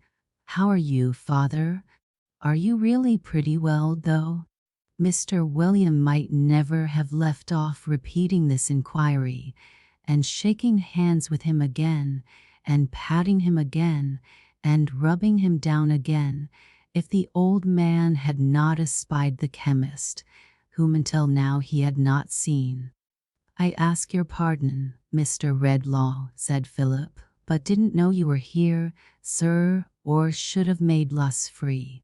It reminds me, Mr. Redlaw, seeing you here on a Christmas morning, of the time when you was a student yourself, and worked so hard that you were backwards and forwards in our library even at Christmas time." "Ha! Ha! I'm old enough to remember that, and I remember it right well, I do, though I am 87. It was after you left here that my poor wife died." "You remember my poor wife, Mr. Redlaw?" The chemist answered yes. "Yes," said the old man. "She was a dear creature. I recollect you come here one Christmas morning with a young lady. I ask your pardon, Mr. Redlaw, but I think it was a sister you was very much attached to." The chemist looked at him and shook his head. "I had a sister," he said vacantly. He knew no more. "One Christmas morning," pursued the old man, "that you come here with her, and it began to snow, and my wife invited the lady to walk in and sit by the fire that is always a burning on Christmas Day in what used to be, before 10 poor gentlemen commuted, our great dinner hall. I was there, and I recollect, as I was stirring up the blaze for the young lady to warm her pretty feet by, she read the scroll out loud that is underneath that picture, Lord, keep my memory green. She and my poor wife fell a talking about it, and it's a strange thing to think of, now, that they both said, both being so unlike to die, that it was a good prayer, and that it was one they would put up very earnestly if they were called away young, with reference to those who were dearest to them. My brother, says the young lady, my husband, says my poor wife, Lord, keep his memory of me green, and do not let me be forgotten. Tears more painful and more bitter than he had ever shed in all his life coursed down Redlaw's face. Philip, fully occupied in recalling his story, had not observed him until now, nor Milly's anxiety that he should not proceed. "Philip," said Redlaw, laying his hand upon his arm, "I am a stricken man, on whom the hand of Providence has fallen heavily, although deservedly. You speak to me, my friend, of what I cannot follow. My memory is gone." "Merciful power," cried the old man. "I have lost my memory of sorrow, wrong, and trouble," said the chemist, "and with that I have lost all man would remember." To see old Philip's pity for him, to see him will his own great chair for him to rest in, and look down upon him with this solemn sense of his bereavement, was to know, in some degree, how precious to old age such recollections are. The boy came running in and ran to Milly. "Here's the man," he said, "in the other room." "I don't want him." "What man does he mean?" asked Mr. William. "Hush," said Milly. Obedient to a sign from her, he and his old father softly withdrew. As they went out unnoticed, Redlaw beckoned to the boy to come to him. "I like the woman best," he answered, holding to her skirts. "You are right," said Redlaw, with a faint smile. "But you needn't fear to come to me. I am gentler than I was. Of all the world, to you, poor child." The boy still held back at first, but yielding little by little to her urging, he consented to approach, and even to sit down at his feet. As Redlaw laid his hand upon the shoulder of the child, looking on him with compassion and a fellow feeling, he put out his other hand to Milly. She stooped down on that side of him so that she could look into his face, and after silence said, "Mr. Redlaw, may I speak to you?" "Yes," he answered, fixing his eyes upon her. "Your voice and music are the same to me. May I ask you something?" "What you will." "Do you remember what I said when I knocked at your door last night? About one who was your friend once, and who stood on the verge of destruction?" "Yes, I remember," he said, with some hesitation. "Do you understand it?" He smoothed the boy's hair, looking at her fixedly the while, and shook his head. "This person," said Milly, in her clear, soft voice, which her mild eyes, looking at him, made clearer and softer, "I found soon afterwards. I went back to the house and, with heaven's help, traced him. I was not too soon. A very little, and I should have been too late."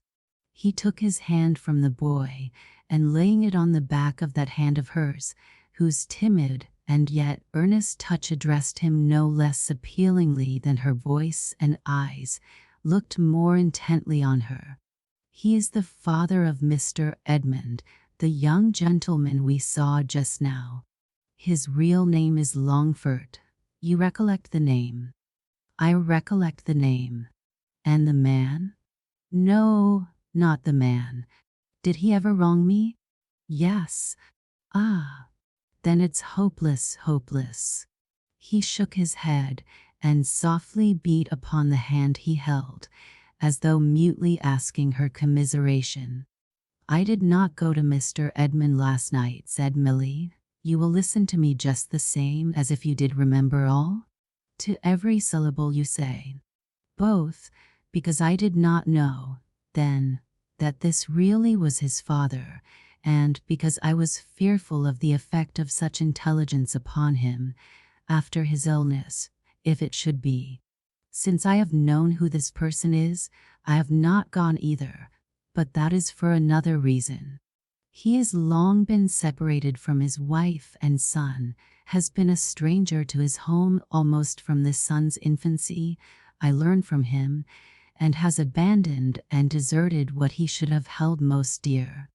In all that time he has been falling from the state of a gentleman more and more, until—" She rose up hastily, and going out for a moment returned, accompanied by the wreck that Redlaw had beheld last night. "Do you know me?" asked the chemist. "I should be glad," returned the other, "and that is an unwanted word for me to use, if I could answer no." The chemist looked at the man, standing in self-abasement and degradation before him, and would have looked longer, in an ineffectual struggle for enlightenment, but that Milly resumed her late position by his side, and attracted his attentive gaze to her own face. "See how low he is sunk, how lost he is," she whispered, stretching out her arm towards him, without looking from the chemist's face.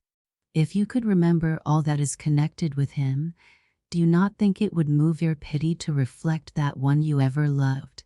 Do not let us mind how long ago, or in what belief that he has forfeited, should come to this." "I hope it would," he answered. "I believe it would." His eyes wandered to the figure standing near the door, but came back speedily to her, on whom he gazed intently, as if he strove to learn some lesson from every tone of her voice and every beam of her eyes. "I have no learning, and you have much," said Milly. "I am not used to think, and you are always thinking. May I tell you why it seems to me a good thing for us to remember wrong that has been done us?" "Yes, that we may forgive it." "Pardon me, great heaven," said Redlaw, lifting up his eyes, "for having thrown away thine own high attribute. And if," said Milly, "if your memory should one day be restored, as we will hope and pray it may be, would it not be a blessing to you to recall at once a wrong and its forgiveness?" He looked at the figure by the door and fastened his attentive eyes on her again. A ray of clearer light appeared to him to shine into his mind from her bright face. He cannot go to his abandoned home. He does not seek to go there. He knows that he could only carry shame and trouble to those he has so cruelly neglected, and that the best reparation he can make them now is to avoid them. A very little money carefully bestowed would remove him to some distant place where he might live and do no wrong, and make such atonement as is left within his power for the wrong he has done. To the unfortunate lady who is his wife, and to his son, this would be the best and kindest boon that their best friend could give them, one too that they need never know of, and to him, shattered in reputation, mind, and body, it might be salvation. He took her head between her hands and kissed it and said, "It shall be done. I trust you to do it for me, now and secretly, and to tell him that I would forgive him if I were so happy as to know for what." As she rose and turned her beaming face towards the fallen man, implying that her mediation had been successful, he advanced a step and, without raising his eyes, addressed himself to Redlaw. "You are so generous," he said, "you ever were, that you will try to banish your rising sense of retribution in the spectacle that is before you. I do not try to banish it from myself, Redlaw. If you can, believe me." The chemist entreated Milly, by a gesture, to come nearer to him, and, as he listened, looked in her face, as if to find in it the clue to what he heard. "I am too decayed a wretch to make professions.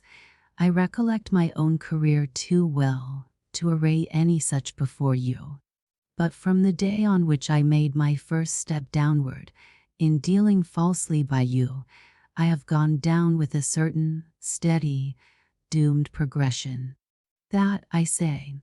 Redlaw, keeping her close at his side, turned his face towards the speaker, and there was sorrow in it. Something like mournful recognition, too. "I might have been another man, my life might have been another life, if I had avoided that first fatal step. I don't know that it would have been. I claim nothing for the possibility. Your sister is at rest, and better than she could have been with me, if I had continued even what you thought me, even what I once supposed myself to be."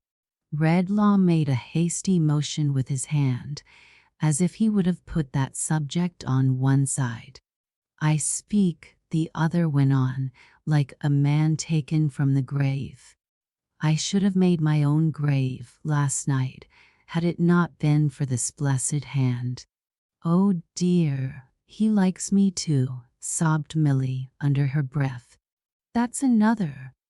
I could not have put myself in your way last night, even for bread. But today, my recollection of what has been is so strongly stirred, and is presented to me, I don't know how, so vividly, that I have dared to come at her suggestion, and to take your bounty, and to thank you for it, and to beg you, Redlaw, in your dying hour, to be as merciful to me in your thoughts as you are in your deeds." He turned towards the door and stopped a moment on his way forth. "I hope my son may interest you for his mother's sake. I hope he may deserve to do so.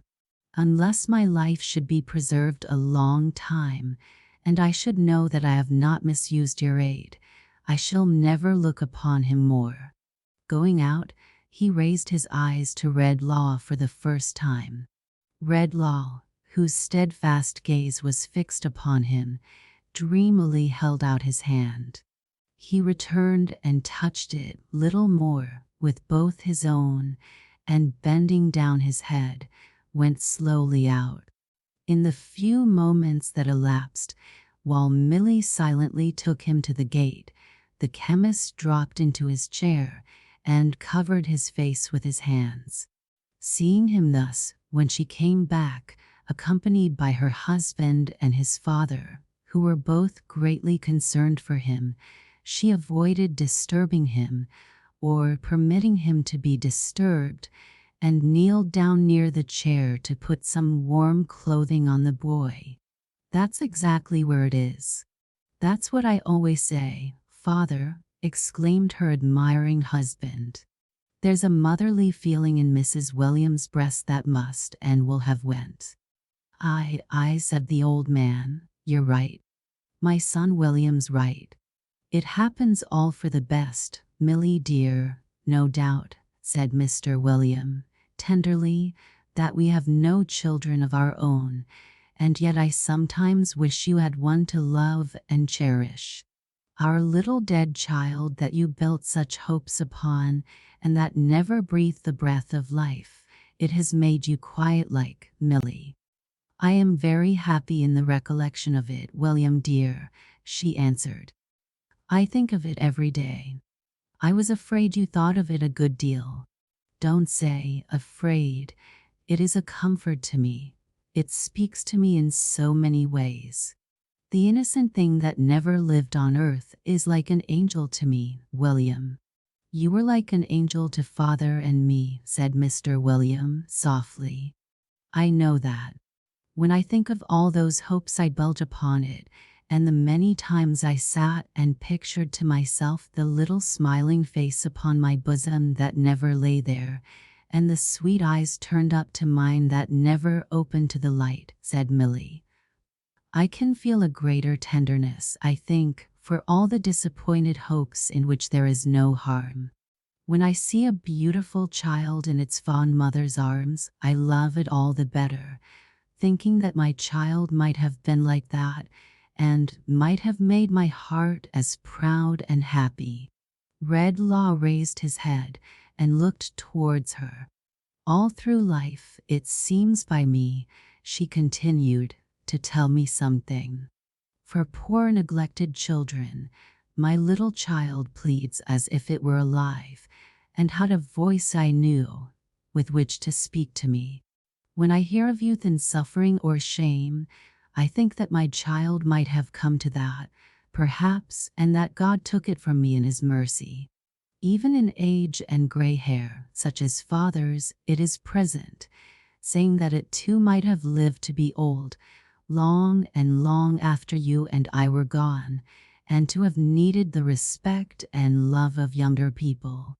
Her quiet voice was quieter than ever as she took her husband's arm and laid her head against it.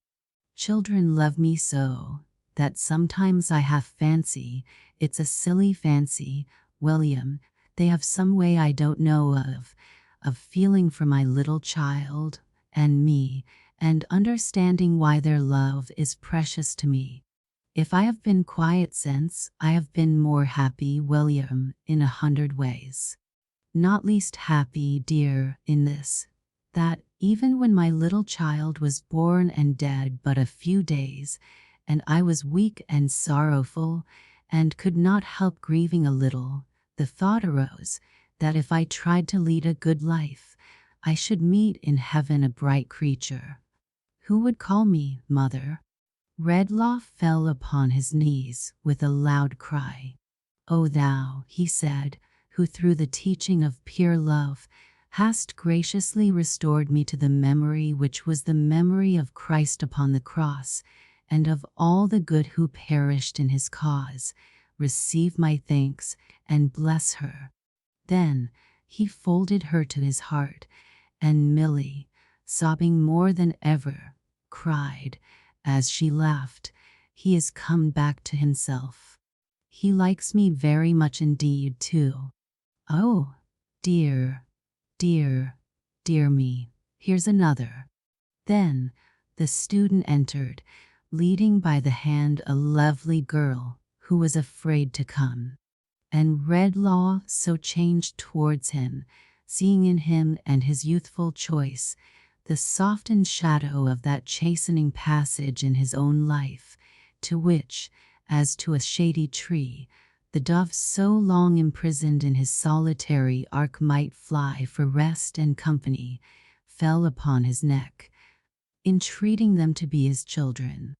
Then, as Christmas is a time in which, of all times in the year, the memory of every remediable sorrow, wrong, and trouble in the world around us should be active with us, not less than our own experiences, for all good, he laid his hand upon the boy, and, silently calling him to witness who laid his hand on children in old time, rebuking, in the majesty of his prophetic knowledge, those who kept them from him, vowed to protect him, teach him, and reclaim him. Then he gave his right hand cheerily to Philip, and said that they would that day hold a Christmas dinner in what used to be, before the 10 poor gentlemen commuted, their great dinner hall, and that they would bid to it as many of that Swidger family, who, his son had told him, were so numerous that they might join hands and make a ring round England, as could be brought together on so short a notice. And it was that day done. There were so many Swidgers there, grown up and children, that an attempt to state them in round numbers might engender doubts, in the distrustful, of the veracity of this history. Therefore the attempt shall not be made. But there they were, by dozens and scores, and there was good news and good hope there, ready for them, of George, who had been visited again by his father and brother, and by Milly, and again left in a quiet sleep. There, present at the dinner, too, were the Tetterbys, including young Adolphus, who arrived in his prismatic comforter, in good time for the beef. Johnny and the baby were too late, of course, and came in all on one side, the one exhausted, the other in a supposed state of double tooth, but that was customary, and not alarming. It was sad to see the child who had no name or lineage, watching the other children as they played, not knowing how to talk with them, or sport with them, and more strange to the ways of childhood than a rough dog. It was sad, though in a different way, to see what an instinctive knowledge the youngest children there had of his being different from all the rest, and how they made timid approaches to him with soft words and touches, and with little presents, that he might not be unhappy. But he kept by Milly, and began to love her. That was another, as she said, and, as they all liked her dearly, they were glad of that, and when they saw him peeping at them from behind her chair, they were pleased that he was so close to it. All this, the chemist, sitting with the student and his bride that was to be, Philip and the rest, saw. Some people have said since, that he only thought what has been herein set down, others, that he read it in the fire, one winter night about the twilight time, others, that the ghost was but the representation of his gloomy thoughts, and Milly the embodiment of his better wisdom.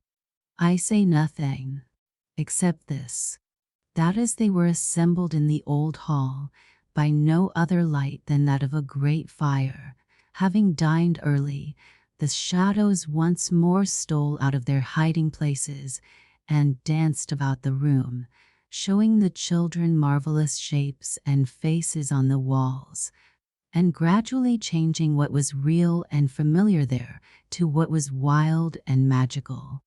But that there was one thing in the hall to which the eyes of Redlaw, and of Milly and her husband, and of the old man, and of the student, and his bride that was to be, were often turned, which the shadows did not obscure or change. Deepened in its gravity by the firelight, and gazing from the darkness of the panelled wall like life, the sedate face in the portrait, with the beard and ruff, looked down at them from under its verdant wreath of holly, as they looked up at it, and, Clear and plain below, as if a voice had uttered them, were the words, "Lord, keep my memory green."